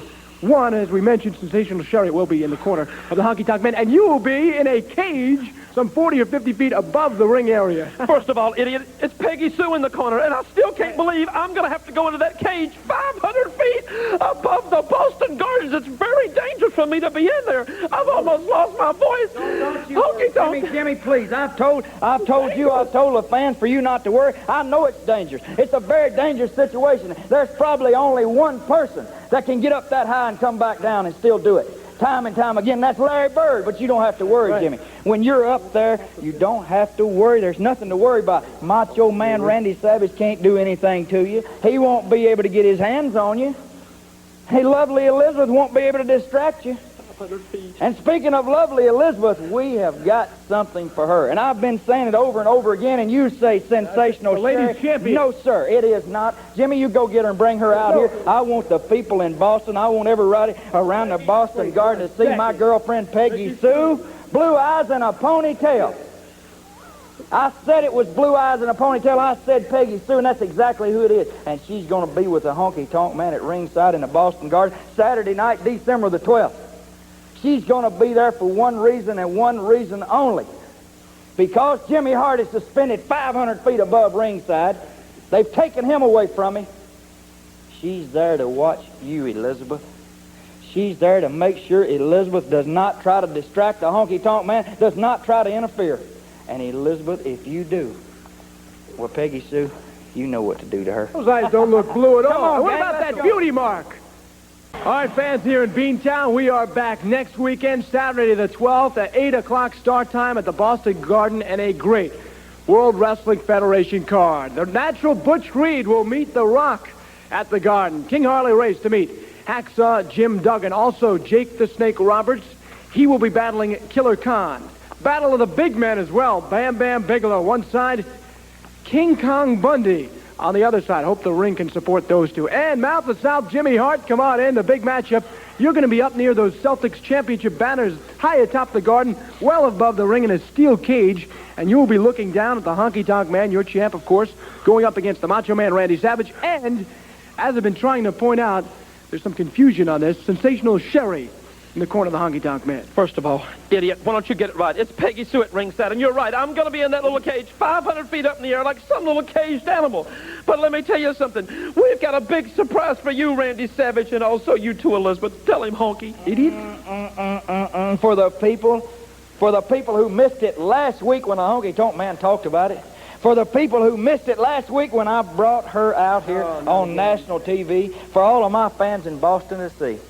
I want her out here again. She's always with me. She's beside me. She wants to make sure that everybody in Boston, everybody around the garden, they get a good close look at my girlfriend, Peggy Sue. Blue eyes and a ponytail. We don't even see blue eyes. How do you... And she will do... What will you do for me?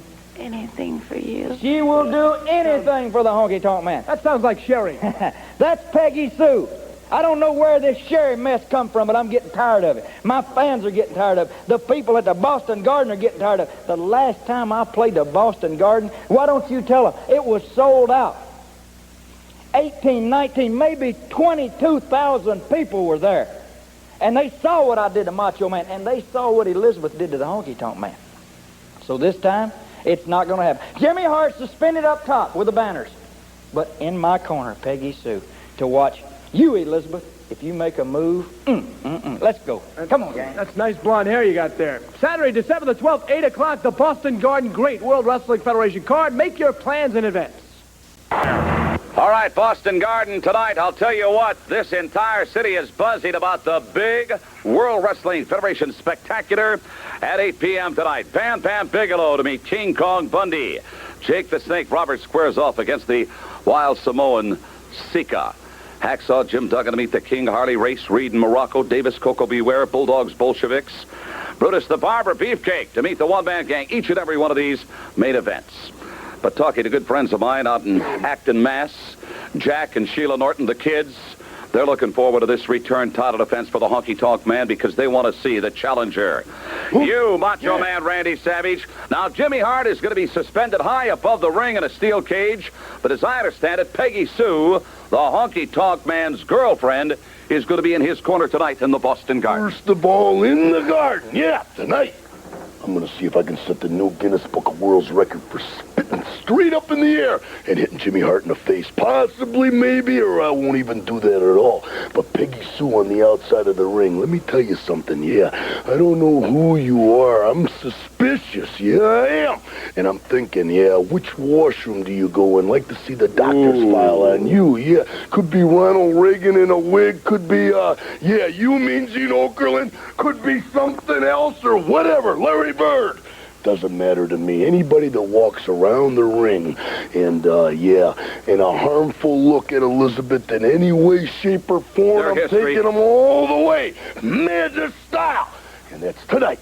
You won't have to worry about Jimmy Hart. He's going to be suspended 25, 30, 35, 40, 50, 60 feet above the ring in a steel cage. He will not interfere. I'm telling the Honky Tonk Man something right now. You pushed Elizabeth down real hard. Saturday night's main event, yeah. I remember like it was yesterday, yeah. And I'm going to get you. And I'm going to get you tonight in the Garden, in the Boston Garden. I'm going to do it and do it right. And Peggy Sue, you want to meet the Macho Man Randy Savage, yeah? Uh-huh. Think of what kind of a gentleman I am, yeah. Good night in the garden. All right, what a shootout it is going to be. 8 o'clock tonight. Box office is going to be open at the Boston Garden all afternoon long, right on up until 8 tonight. Don't miss it. Gorilla Monsoon here in the interview area with the main event here in Beantown in Boston, at least one half of the main event, talking about... Come on, say it. The greatest intercontinental heavyweight champion of all time. I know that you're probably the greatest TV announcer of all time. Well, thank you very much. And you know that I'm the Who's greatest... standing to your left? I want you to say that I'm the greatest intercontinental heavyweight champion of all time. Perhaps the greatest intercontinental heavyweight champion of all time. Next to maybe Pat Patterson or Pedro Morales. Go ahead. Gee. Who's beside me? Look at here, blue eyes and a ponytail. That's my girlfriend, Peggy Sue. Look at that. Just what the doctor ordered. And tonight she's standing by my side. She's sitting in my corner because Jimmy Hart, once again, they're trying to do everything they can to get this belt Let me ask you this, Hawk. Is Peggy Sue going to be at the Slammys? Get up here close, Peggy Sue. Of course she's going to be at the Slammys. Peggy Sue's going to be standing beside me when I sing my #1 hit record. That's what I was afraid of. You are going to be suspended some 20 feet high above the ring. Why don't you tell it like it is? It's probably 500 or 600 feet above this arena. I am scared to death. I have bent my fingernails up to my elbows, and I know you've got a big smile on your face. You're happy about this, aren't you? You're like, I know you are. You're like all these people out there. Somebody's going to get hurt tonight, and it's not going to be me, baby. It'll probably be you. You'll be hanging up there. Hanging up there 500 feet above ringside in the Boston Garden, somebody could push a button, Jimmy Hart could fall all the way. It's all coming at you in just a moment. All right, some really fun stuff there. Ending with Gorilla Monsoon, a live interview backstage with the IC champion Honky Tonk Man, Miss Peggy Sue by his side as we head to the ring for the main event. It's going to see the Macho Man with Miss Elizabeth, defeating IC champion Honky Tonk Man with Peggy Sue, and Jimmy Hart high above the ring. It's Savage over Honky Tonk by disqualification after Honky is caught hitting the challenger with the IC title belt. Now, post-match, some fun to be had here. Savage didn't get the belt, but a bit of a moral victory as he chases both champion and Jimmy Hart away from ringside, once again snatching the wig off of that no-good Peggy Sue to reveal the sensational Sherry. So it was fun early on. If you got to go to the house shows, you got to see Sherry unmasked, if you will, or unwigged, de-wigged. So we learned Peggy Sue is indeed Sherry, which we suspected all along. Craig DeGeorge certainly tells us in the promos, the localized promos. But they never really acknowledge it on actual TV programming, syndicated TV or whatnot. When Peggy Sue is out there, she's just Peggy Sue. At least to the best of my memory, but a fun night here at the Boston Garden. I'll have to ask John McAdam if he attended that one. As we roll on December the 13th, Youngstown, Ohio for a matinee show at the Beagley Center in front of 6,000 fans. Wow, 6,000. You got to guess who's on this show. It's the Young Stallions over the Conquistadors, Jake the Snake Roberts defeating Sika, Coco Beware over Iron Mike Sharp, the British Bulldogs again downing the Bolsheviks, Butch Reed pinning a fellow by the name of Preston Steele, who I've talked about in recent weeks here on the show. We've seen him on syndicated TV doing jobs as Pete Luchik. Steele subbing for a missing in action Don Morocco here tonight. Butch Reed picking up a rather quick win here over Preston Steele. Also on the card, Hacksaw Jim Duggan battling the King Harley Race to a double countout, and I presume the match everybody came out to see. 6,000 strong there in Youngstown to see the WWF champion Hulk Hogan pin the one-man gang. And it's a pretty busy day on December the 13th. WWF also at the Knight Center in Miami, Florida. It's Dan Spivey still here over Jeff Lee. Ultimate Warrior over the Gladiator. Sam Houston battling Outlaw Ron Bass to a draw. Hercules over Junkyard Dog. Brutus the Barber Beefcake defeating Jim the Anvil Neidhart in singles competition. From there, it was the Hitman Bret Hart defeating George the Animal Steele. Would like to have seen that one. And then the main event, double main event here. Listen to this. First, it's Bam Bigelow and Mr. Wonderful Paul Orndorff over the duo of Ravishing Rick Rude and King Kong Bundy from the Heenan family. And then it's IC champion Honky Tonk Man over the Macho Man, Randy Savage. Also, December the 13th at the Meadowlands in East Rutherford, New Jersey.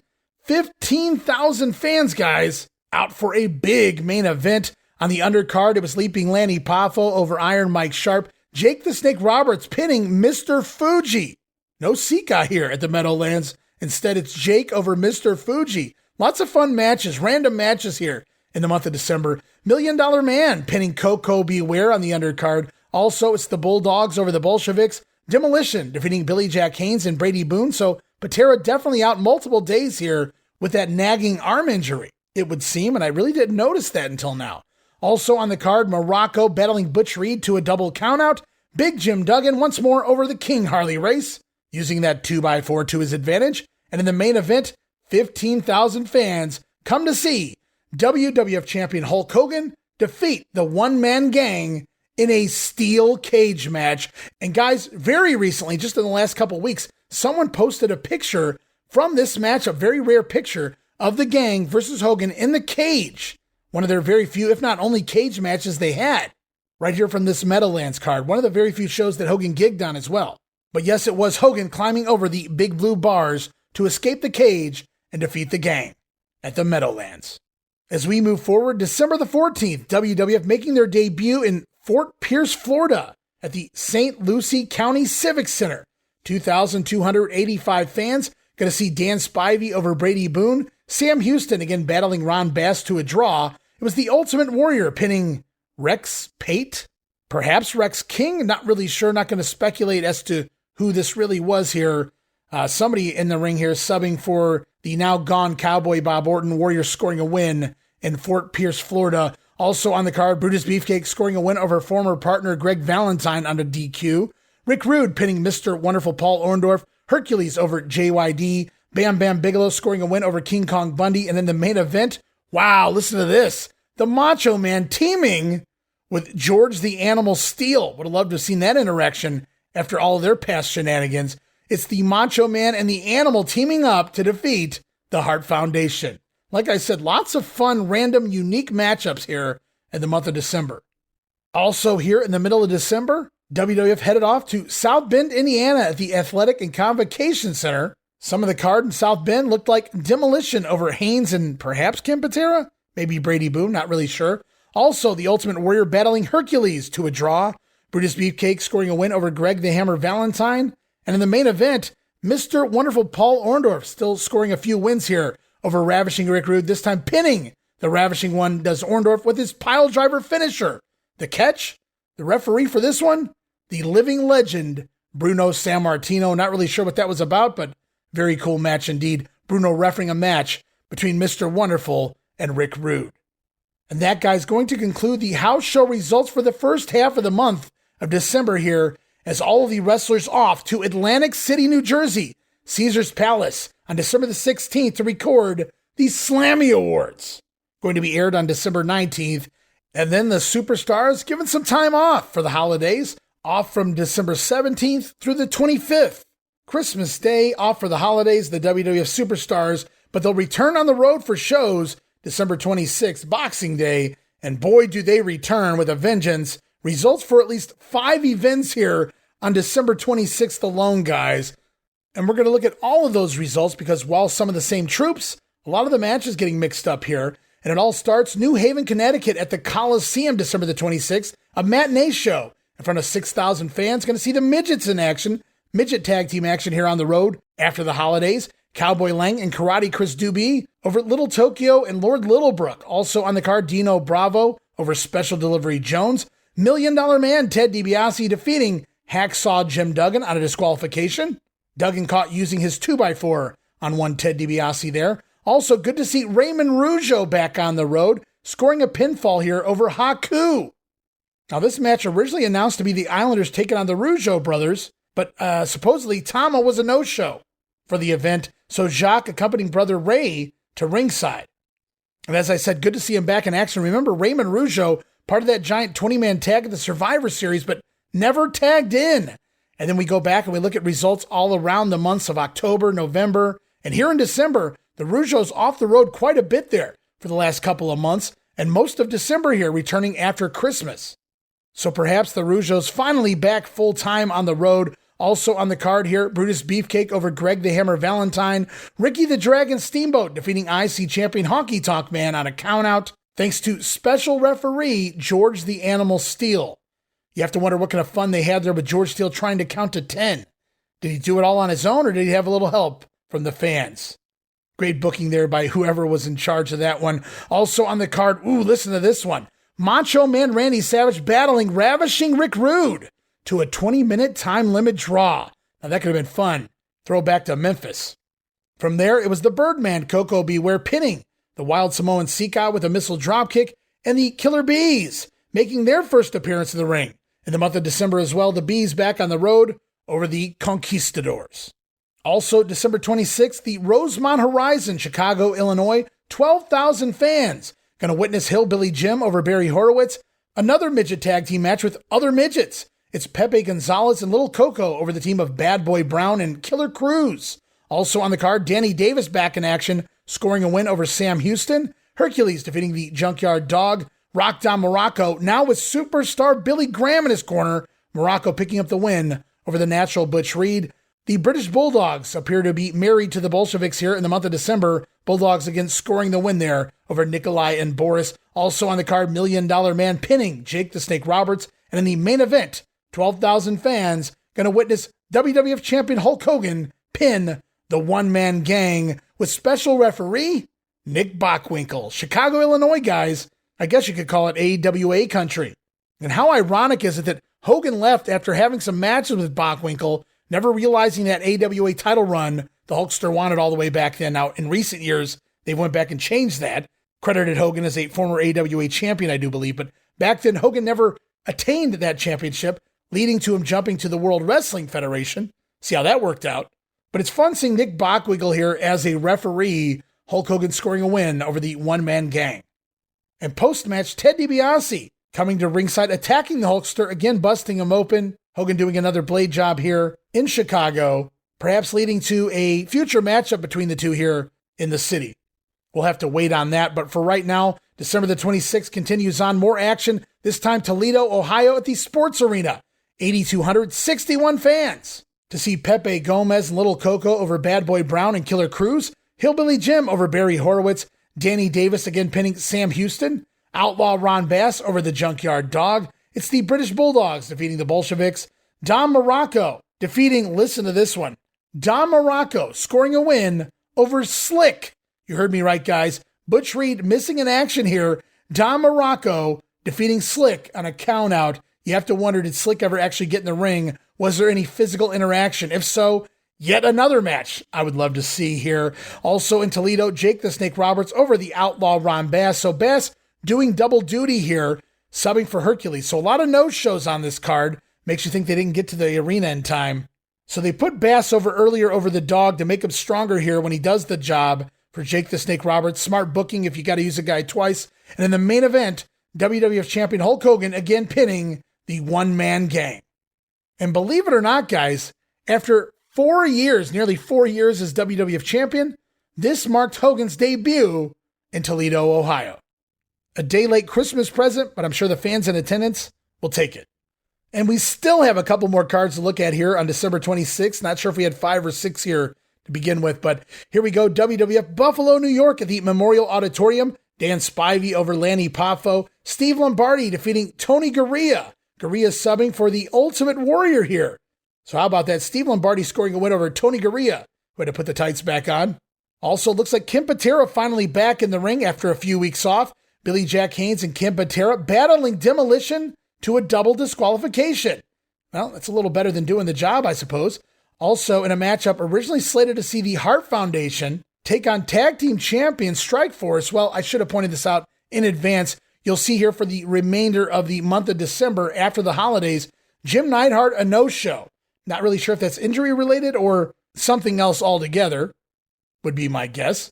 However, Neidhart, a no-show for the remainder of the month, so the Hitman forced to go at it alone in several singles matches, and just to keep the fans happy, they make sure the baby faces go over, and well, you'll see what I mean here. As we get things going here, Jimmy Powers, with Paul Roma by his side, Jimmy Powers pinning the Hitman Bret Hart, and then post-match, the Hitman upset, challenging Paul Roma to a matchup, with Roma also scoring a win over the Hitman. So, biggest wins of their career there. Jimmy Powers and Paul Roma both pinning the Hitman there. Now, we do know, remember, Jim Neidhart did appear as part of that December 16th taping for the Slammy Awards, dancing on the stage to the Honky Tonk Man number, but he's going to miss the rest of the month. And I'm not really sure how far into 1988, if at all. And also on the card, with Paul Orndorff preparing to leave the company fairly soon, it's the Ultimate Warrior picking up a victory in place of Orndorff here over the King, Harley Race. Poor Harley stepping in the ring with the Warrior And the Jumping Bomb Angels back once again, back from Japan, doing another tour here with the company against the Glamour Girls as we see the ladies tag team champions Leilani Kai and Judy Martin scoring a win over the Bomb Angels here in Buffalo. And closing out the night, Bam Bam Bigelow slated to take on King Kong Bundy with Andre the Giant in his corner. Right now we head off to a promo with Bam Bam Bigelow and manager Oliver Humperdinck. Town on December the 26th, our annual holiday spectacular at the Buffalo Auditorium. They're talking about this one not only in Buffalo, Oliver Humperdinck, but all over the wrestling world. Bam Bam Bigelow to meet King Kong Bundy, Andre the Giant in Bundy's corner. Two immovable objects and irresistible forces colliding in Buffalo, and I love it. The day after Christmas, December 26th, Bam Bam Bigelow to face King Kong Bundy. Heenan, I want you to know one thing for sure, Heenan. I know Andre the Giant's going to be in the corner that night, right? That's correct. And he's going to try to cause me problems. Well, I'm going to bring a problem for you, too, pal. It's called Bam Bam Bigelow. Take a look at this problem that you're going to have, Bundy. Look at Bundy here. Look at Bundy. Look at Bundy up here. Look at this. Look at Bundy. What in the... Look at Bundy. Hey, wait a minute. Right there. He just bit his head off. What did you just do here? You got to be kidding me, Bam Bam. Those are those new stretch wrestlers. You know, I'm tired. Everywhere I go, I hear, Bam Bam, when you going to wrestle Bundy? When you going to wrestle Bundy? Well, this is it. I'm going to wrestle you, Bundy, and I'm going to beat you 1, 2, 3 in the center of the ring like you was a piece of chopped meat. Chopped liver. I like that. I like to see the VU meter on that. We hit the decibels there. Bent that puppy over pretty good. I thank you. Bam Bam going against King Kong Bundy here at Buffalo. Andre the Giant in Bundy's corner on Saturday, December the 26th, Buffalo Auditorium. All right, Bam Bam been getting a nice push here in the company. The final man on Team Hogan at Survivor Series. Wasn't able to make it past Andre the Giant, but he was, however, able to make it past King Kong Bundy here tonight in Buffalo. It's Bam Bam Bigelow pinning Bundy with Andre in his corner. Defying all the odds is one Bam Bam Bigelow. As we finally close out the date for December 26th, we head off to the world's most famous arena, Madison Square Garden, New York City, New York, in front of a sellout crowd. Can't wait to see this card. Televised as part of the MSG network. Included Gorilla Monsoon and Lord Alfred Hayes on commentary for this one. Also Bobby Heenan providing commentary for the first 4 matches of the night, which did include Iron Mike Sharp over Special Delivery Jones, the Rougeaus brothers defeating the Conquistadors, Hacksaw Jim Duggan over Sika the Wild Samoan, and the women's champion Sensational Sherry pinning Rockin' Robin, who is now also on tour with the WWF. Then up next, former partners finally collide. Many months in the making. Greg the Hammer Valentine standing by right now. He's got a brand new manager, Jimmy Hart, by his side. The Hammer getting ready to take on former partner, Brutus the Barber Beefcake. The man is going on nerve alone, instincts alone, because he wants the man that almost broke his leg in half. You know, the thing that I just don't understand, you didn't just want to beat that man. You would not be happy. You would not be content with a victory. You actually wanted to maim him. You wanted to hurt him. That's sick. As far as I'm concerned, I wish I could have torn that leg off and beat him over the head with it. Because, Beefcake, I want to end your career. Yes, I want the respect that I deserve from all the fans of New York. And most of all, I'm going to have you respect me, Beefcake. I'm going to look right down at your face when they carry you out in that stretcher in that ambulance on the way to the hospital. Because it's come to this, Fruitcake. I can't wait to have you in the Mecca. Square Garden on the 26th, 8 p.m. Don't miss it. There you hear it. It sounds like it's Hammer time, as Greg Valentine, with new manager Jimmy Hart, does indeed defeat Brutus the Barber Beefcake here at MSG, but by a countout, guys, as Beeford chasing Jimmy Hart backstage, taking a countout loss. Now, post-match, Beefcake does return ringside, but gets attacked by the Hammer. Valentine looking to reapply that figure 4, perhaps put Beefcake out of action forever, but this time, the Barber Wise using his scissors to chase away Greg Valentine. As right now, we head back to MSG one more time. We're going to hear post-match thoughts from the Hammer. All right, Your Lordship, I don't know how you saw it, but I wouldn't be surprised if there's an APB out Right now, for this man, Mouth of the South, Jimmy Hart, you were not in the mood for a holiday haircut. You stole those scissors. I didn't steal anything. If anybody stole anything, Brutus the Barber, he stole my jacket. Madonna gave me that jacket. But let me tell you something. We're going to have a campaign, Greg. Ban the scissors. Ban the scissors, man. Greg Valentine, speaking of that sleeper hold, what about that? Yeah, you Well, were I tell you, Steve. I can hardly talk right now. I have been choked down. That is no sleeper hold. That is the only reason Jimmy Hart got up on the apron, is because the man was choking me down. That should be banned from the World Wrestling Federation, from the WWF. Brutus Beefcake, Brutus the Barber Beefcake. That is not a sleeper hold. And I tell you what, it's going to go down in the, in the record books as a victory for the Hammer, because I got my hand raised in front of 24,000 plus. It's not the way I wanted to win, but I won. Next, I will talk with Frenchie Martin and Dino Bravo about that upcoming matchup. That is coming up right after this. So Greg Valentine not happy with the way things ended there, even though he picked up the win. It sounds like this feud far from over. Is up next. Listen to this. What a beauty. Ricky the Dragon Steamboat battling Ravishing Rick Rude, Bobby Heenan by his side. It's Steamboat and Rude going to a 20-minute time limit draw. No shaving of time there. They do the full 20 and maybe a few seconds extra. Now, post-match, Heenan gets on the microphone telling Steamboat how lucky he was the match didn't have 5 more minutes, because if it had, Rude would have picked up the win. Now, this was all a way to goad Steamboat, lure Steamboat back in so that Rude could lower the boom on the Dragon post-match, but the Dragon ready, running off the heels. And sadly, this is going to mark Steamboat's final appearance at Madison Square Garden until the early part of 91. Also on the card here at MSG, the Islanders over the Killer Bees. Dino Bravo defeating Coco Beware. Midget tag team action, going to see Cowboy Lang and Karate Chris Dubee over the team of Little Tokyo and Lord Littlebrook. Match only went about 3.5 minutes. Kind of rushed those little guys. Also on the card, Macho Man Randy Savage with Miss Elizabeth defeating IC champion Honky Tonk Man on a disqualification. Honky accompanied to the ring by both Jimmy Hart and Peggy Sue. Savage securing that DQ win after the champion caught shoving the Macho Man purposely into the referee. Now, how it played out was the referee knocked down for quite a bit there on the mat. So there was a little mystery as to what the finish might be there. Randy Savage, during that time the referee was down, did get clocked by the Honky Tonk Man. Can't remember if it was the title belt. I feel like it was the megaphone. But Savage takes a nasty spill to the floor. We wonder, was he perhaps disqualified for hitting the referee? Perhaps he was counted out. Referee just didn't make the 10 count. Not really sure what the situation was there, but Honky would come to find out that the referee was no fool. He realized it was Honky who sent Savage into him, disqualifying the champion, as Jimmy Hart was unable to get involved, suspended above the ring in that shark cage, though Peggy Sue was indeed ringside, and once again, getting the wig ripped off to end the night there at the Garden.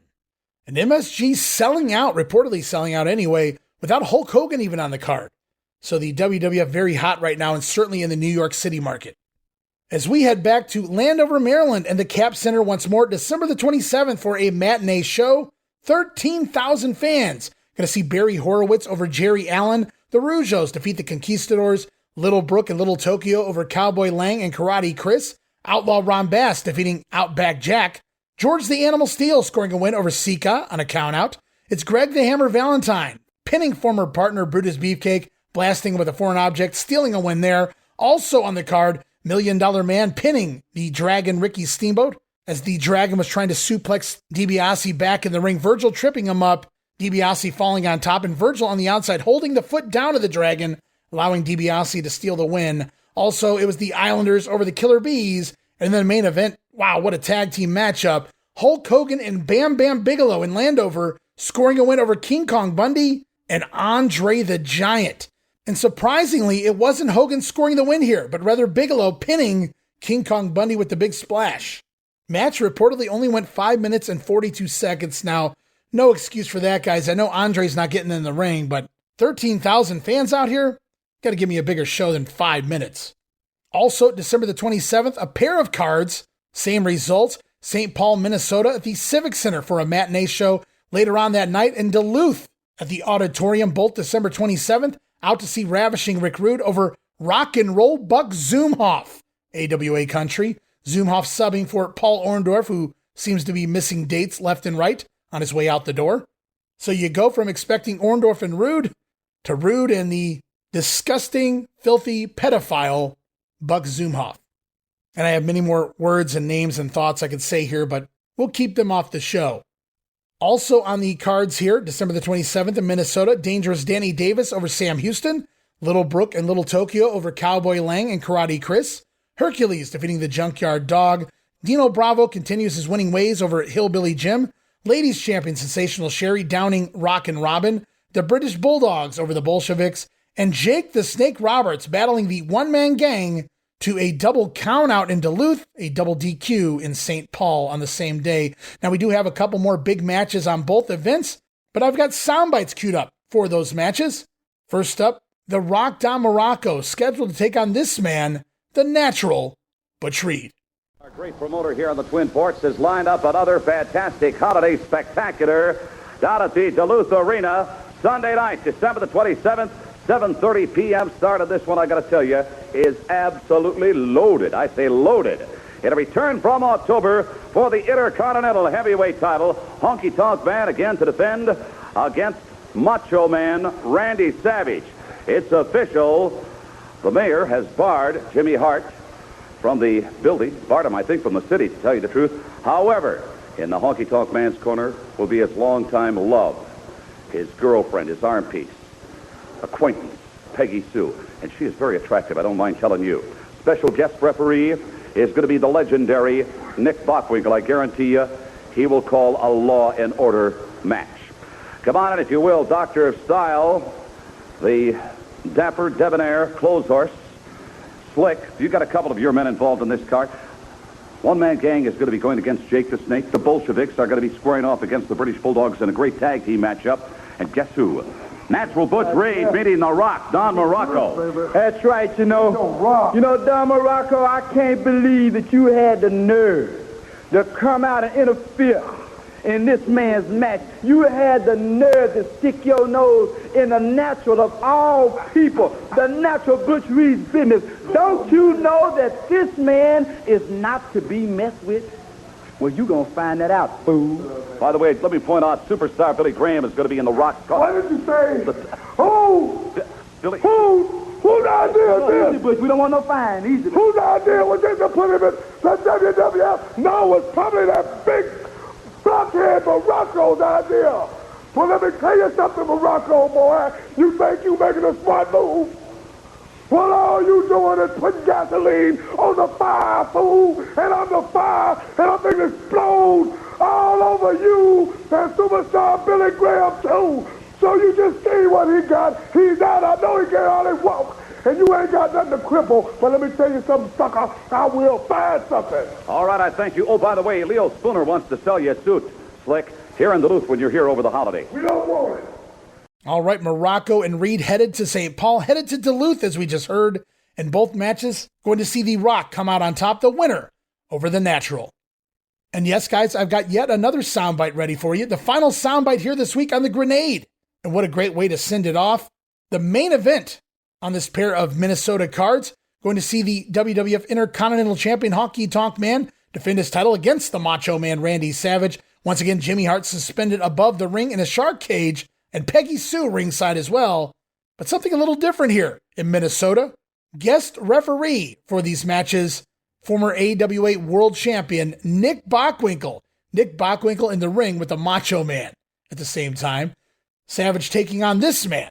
Standing by, it's the Intercontinental Champion, Honky Tonk Man. Sports coming up next Sunday night, December the 27th, 7:30 p.m. The World Wrestling Federation and its annual holiday spectacular returns here to the Twin Ports, downtown at the Duluth Arena. What a card. One-man gang to meet Jake the Snake Roberts.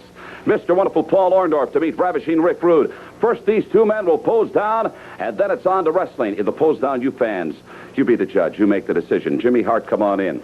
I don't have real good news for the holiday season for you. You've been barred from the Duluth Arena. In the return from October, title defense for your champion, Intercontinental Champion, the Honky Tonk Man, being challenged by Macho Man Randy Savage. Special guest referee, all-time wrestling great Nick Bockwinkel. You know, this has gone too far. Me, Bart from ringside. Why? I don't ever do anything. You know it. I know it. The people know it. Come on, now, Bart. Bockwinkel's going to be special referee. This is ridiculous. Ridiculous. Would you please give me a giant-sized break, Jimmy Hart? What do you mean you never interfere? You're a constant source of distraction. He is not the root of the problem. The problem lies somewhere else. It sounds like an administration problem to me. It's something they can't handle in the office. It's the office work getting too much for them. The thing is this, Jimmy Hart never interferes. He had to do nothing for me to be the greatest intercontinental champion of all time.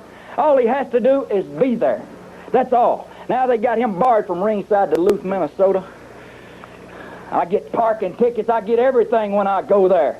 The Honky Tonk Man don't care, though, because I have the fans behind me. They love you here. They want me to do my thing in the Twin Ports. The Port Town is where it's at because it's rough and tough. And the Honky Tonk Man likes it. Go get her. Bring her over here. I know what you're talking about. I'm talking about my girlfriend, Peggy Sue, blue eyes and a ponytail. Oh, yeah, bar Jimmy Hart from ringside, but look who's taking her place. Look who's going to be watching Elizabeth. Look who's going to make sure that Elizabeth does not try to interfere. And I've said it before, and I'll say it again. Nick Bockwinkel's special referee means nothing. All I can say is this. He better leave my girlfriend alone. He better not mess with her. If he wants to mess with somebody, mess with Elizabeth, because I know she likes to run around. She's trying to get me, and that's what's got Peggy Sue mad. So Duluth, you better be ready because the Honky Tonk Man is coming with next Sunday night, Duluth Arena, Peggy Sue and Honky Tonk will be here. All right, and there it is. Honky sounds confident. Cool, cocky, and bad is the Honky Tonk Man. And with Jimmy Hart suspended above the ring, it is indeed the Macho Man defeating IC champion Honky Tonk Man on a DQ after the champion pulling Savage into the referee, Nick Bockwinkel. Bockwinkel not going to stand for it, calling for the bell. Wish he'd let it played out, or at least attacked Honky Tonk. I guess that's not really one of Nick's things, though. So Savage scoring a DQ win, Honky going to retain once more, and Peggy Sue, you got it, guys, once again, losing her wig. As we move on to another pair of shows, identical shows here on December 27th, up in Canada. London, Ontario, in front of 5,000 fans for a matinee show, and then later that evening in Hull, Quebec, at the Robert Guertin Arena. Hope I pronounced that right. On those cards, it was Ultimate Warrior over Steve Lombardi, Coco Beware pinning Iron Mike Sharp, and then we're back to the Bret Hart challenges, the singles challenges. Paul Roma scoring a win over the Hitman Bret Hart here, and then afterwards the Hitman's so upset, challenging partner Jimmy Powers to a matchup as well, to which the Hitman also lost. Jimmy Powers pinning Bret Hart. So a company man was the Hitman all the way back in 1987. Kind of sad to think about what would happen, 10 years later. Hey, I put in my time. Also on the cards here in Canada, Demolition defeating the team of Billy Jack Haynes and Kip Patera on a DQ. Hey, Patera finally made his way to Canada. Seems like most of the year, every time Patera was slated for a matchup here, he had to be replaced, and I thought that might have had something to do with his past prison record down in the United States. But he makes it here in December of 87. So maybe he got to be out of prison for a year. I'm not really sure what the deal is. Also on this pair of cards, it's Danny Spivey over Leaping Lanny Poffo. Ladies champions, the Glamour Girls defeating the Jumping Bomb Angels, and Hacksaw Jim Duggan scoring pins over the King, Harley Race. And one final show here, December 27th, in front of a sellout crowd at Toronto's Maple Leaf Gardens. 17,500 fans. Going to see Jerry Allen over Johnny K9, Karate Chris downing Lord Littlebrook. And Karate Chris, I believe he was the son of Frenchie Lamont, another former midget wrestler of years gone by. Also in Toronto, Outlaw Ron Bass defeating Outback Jack. The Conquistadors scoring a win over the Rougeaus brothers. How about that? I would like to have seen that matchup. Conquistadors over the Rougeaus. In their native Canada, no less. I'll teach you to be injured, Ray. Also there in the Gardens, the Islanders over the Killer Bees, Greg the Hammer Valentine downing Brutus the Barber Beefcake, Ricky the Dragon Steamboat over Sika the Wild Samoan, and in the main event, Hulk Hogan again teaming with Bam Bigelow, scoring a win over King Kong Bundy and the $1 Million Man Ted DiBiase, this time Hogan picking up the pinfall here over Bundy.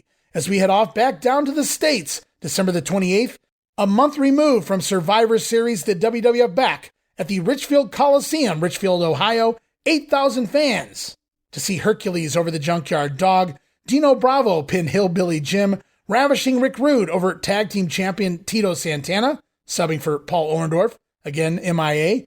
It's the Bulldogs over the Bolsheviks, Don Morocco pinning Natural Butch Reed, Dangerous Danny Davis over Sam Houston. Wow, what a way to return to Richfield. Listen to this card. Oh my God. Not exactly the best ever, but still drawing 8,000, and we'll get to why in just a minute, as we see the one-man gang scoring a win over Jake the Snake Roberts on a countout. And in the main event, again, Hulk Hogan teaming with Bam Bigelow over King Kong Bundy, and this time, Andre the Giant stepping in the ring there in Richfield, kind of a play on the match the month prior, the Survivor Series main event. We saw all 4 of these men as a part of that one. Also, December 28th, 5,000 fans in Pittsburgh. So the WWF already making the rounds back to Pittsburgh there at the Civic Arena. Jerry Allen over Barry Horowitz, Outlaw Ron Bass pinning Outback Jack with his pedigree-like finisher. It's the Rougeaus back to winning over the Conquistadors. George the Animal Steel battling Sika to a double countout. Karate Chris and Cowboy Lang over the team of Little Tokyo and Little Brook. Brutus the Barber Beefcake finally scoring a pinfall over Greg the Hammer Valentine. Beaver able to secure a foreign object Jimmy Hart had tried to hand off to the Hammer, the Barber using it first and scoring the win there over former partner Valentine. Also on the card in Pittsburgh, ladies champion Sherry over Rockin' Robin. The Islanders defeating the Killer Bees. $1 Million Man Ted DiBiase scoring a win over Ricky the Dragon Steamboat, again with a little help from Virgil ringside. And in the main event, Macho Man Randy Savage over IC champion Honky Tonk Man on a disqualification. Jimmy Hart continuing to be suspended above the ring in that shark cage. As we head into the home stretch here, December the 29th, Hershey, Pennsylvania, the Hershey Park Arena, 6,500 fans to see Outlaw Ron Bass over Outback Jack. The Rougeaus once again over the Conquistadors. Rick Rude again pins Tito Santana, subbing for Paul Orndorff. It's Sherry over Rockin' Robin. The Islanders defeating the Killer Bees. George Steele defeating Sika on a countout.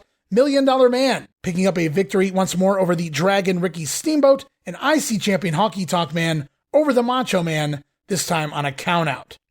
Also, December 29th, big time action up north in Canada just a month before the Royal Rumble, which will also head here talking about the Cops Coliseum, Hamilton, Ontario. December the 29th, in front of 18,000 fans. And a lot of these matches will be shown on TV. Features Gorilla Monsoon, Nick Bockwinkel on live commentary for this event. Going to see Dan Spivey pick up a win over Leaping Lanny Poffo with that Hangman's Neckbreaker. The Ultimate Warrior over Steve Lombardi with the Gorilla Press Slam, and the Warrior's music must not be making the house show rounds yet. He's out to crank it up here for this show. Also in Hamilton, this is interesting, ladies tag team champions, the Glamour Girls scoring a win over Jumping Bomb Angels. Now we know we're going to see a rematch of sorts here next month here at Cops Coliseum at the Royal Rumble. 2 out of 3 falls with a very interesting finish. Can't wait till we get there. But we're back here in December to look at more results in Hamilton, Ontario. Hacksaw Jim Duggan over the King, Harley Race. The Hitman Bret Hart this time pinning Paul Roma with Jimmy Powers in his corner. No double match here. Jimmy Powers does not wrestle the Hitman on this night, just kind of stands ringside. So seemingly Bret refusing to job there in Canada. That'll come into play in another 10 years as well. But a fun matchup. Bret Hart over Paul Roma. Also on the card, Coco Beware pinning Iron Mike Sharp. Dino Bravo with new manager Frenchie Martin by his side. Bravo again stealing another win from Hillbilly Jim, clocking him from behind while Martin ran the distraction on the apron. Then from there, tag team action. Going to see Demolition over the team of Ken Patera and Billy Jack Haynes. And in his one and only title matchup, WWF Championship matchup, the Natural Butch Reed in the main event here, taking on the WWF champion, Hulk Hogan. Unfortunately for the Natural, it is Hulk Hogan pinning Butch Reed. Hogan scoring the win after the big leg drop after Reed collided with Slick on the apron. So this match, not out there in its entirety, but it is part of that WWF Wrestling board game, the VHS board game that was released probably around 1988 or so, I'd have to think. I picked it up at a flea market around 1990. Was so excited that there was a videotape in the box. I never really learned how to play the game. I don't know that I ever got the game out. But this match between Reed and Hogan was shown in bits and pieces as part of that board game videotape. And it was very unique because it was Reed's one and only title shot against the Hulkster here. And no shock, Butch Reed doing the job to the leg drop as we roll on December 30th, Providence, Rhode Island at the Civic Center. 2,500 fans going to see Jerry Allen over Barry Horowitz, Outlaw Ron Bass pinning Outback Jack, George Steele and Sika battling to a double countout. It's the Rougeaus over the Conquistadors. Ted DiBiase also facing Ricky Steamboat to a 20-minute draw. Now there's a fun one, provided they didn't sit around in chinlocks anyway. Also on the card, the Islanders over the Killer Bees. Tag team champion Tito Santana with Rick Martel in his corner. Finally in the ring with the Hitman Bret Hart. Still no anvil, though, guys. Tito Santana pinning the Hitman here, even though Bret's foot was on the bottom rope.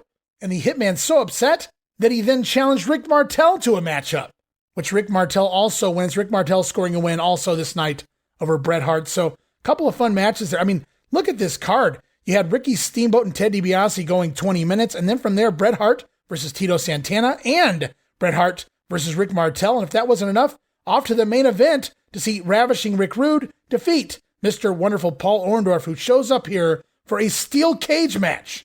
When Orndorff unwisely throwing Rude into the corner, accidentally sending him through the steel cage door and out to the floor. Orndorff essentially aiding Rude and escaping the cage. The Ravishing One going to pick up the win there in Providence on December the 30th. Also on the 30th of December, Springfield, Illinois at the Prairie Capital Convention Center.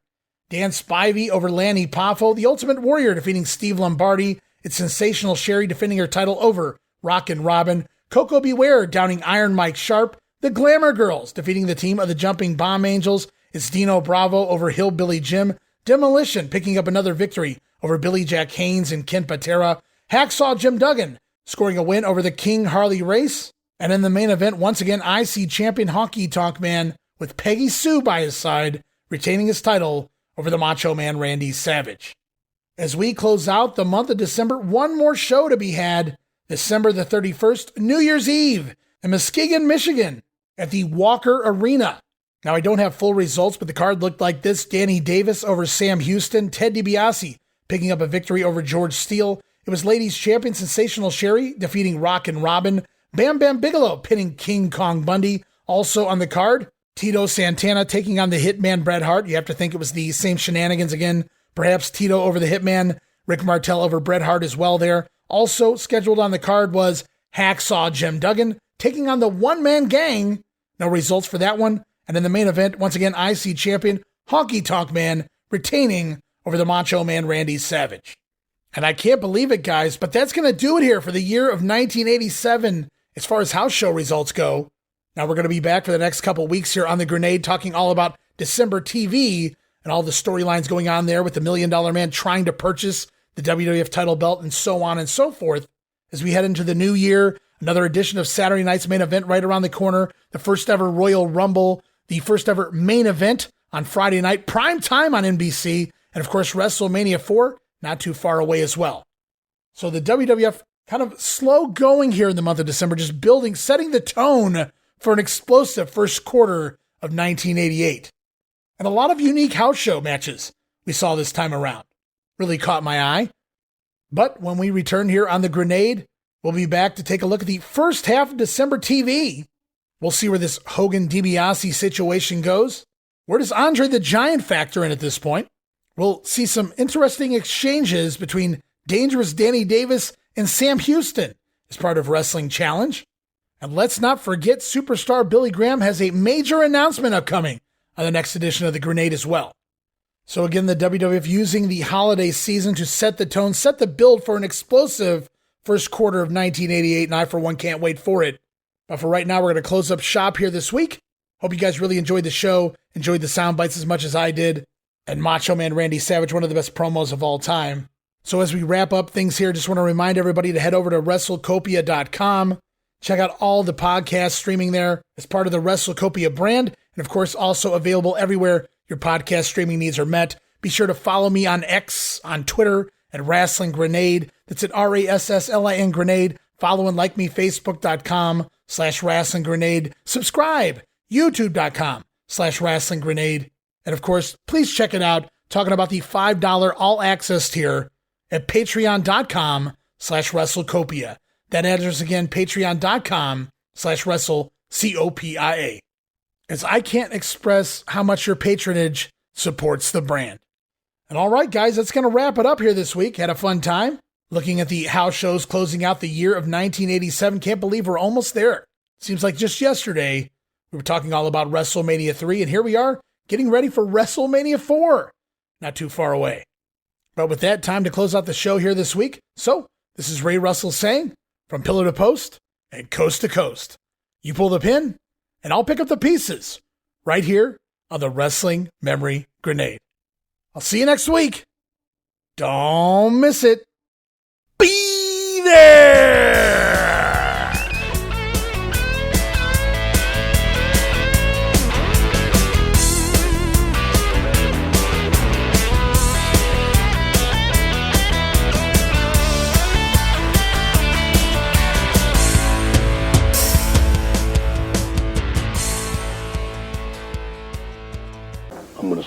set the new Guinness Book of World's Record for spitting straight up in the air and hitting Jimmy Hart in the face.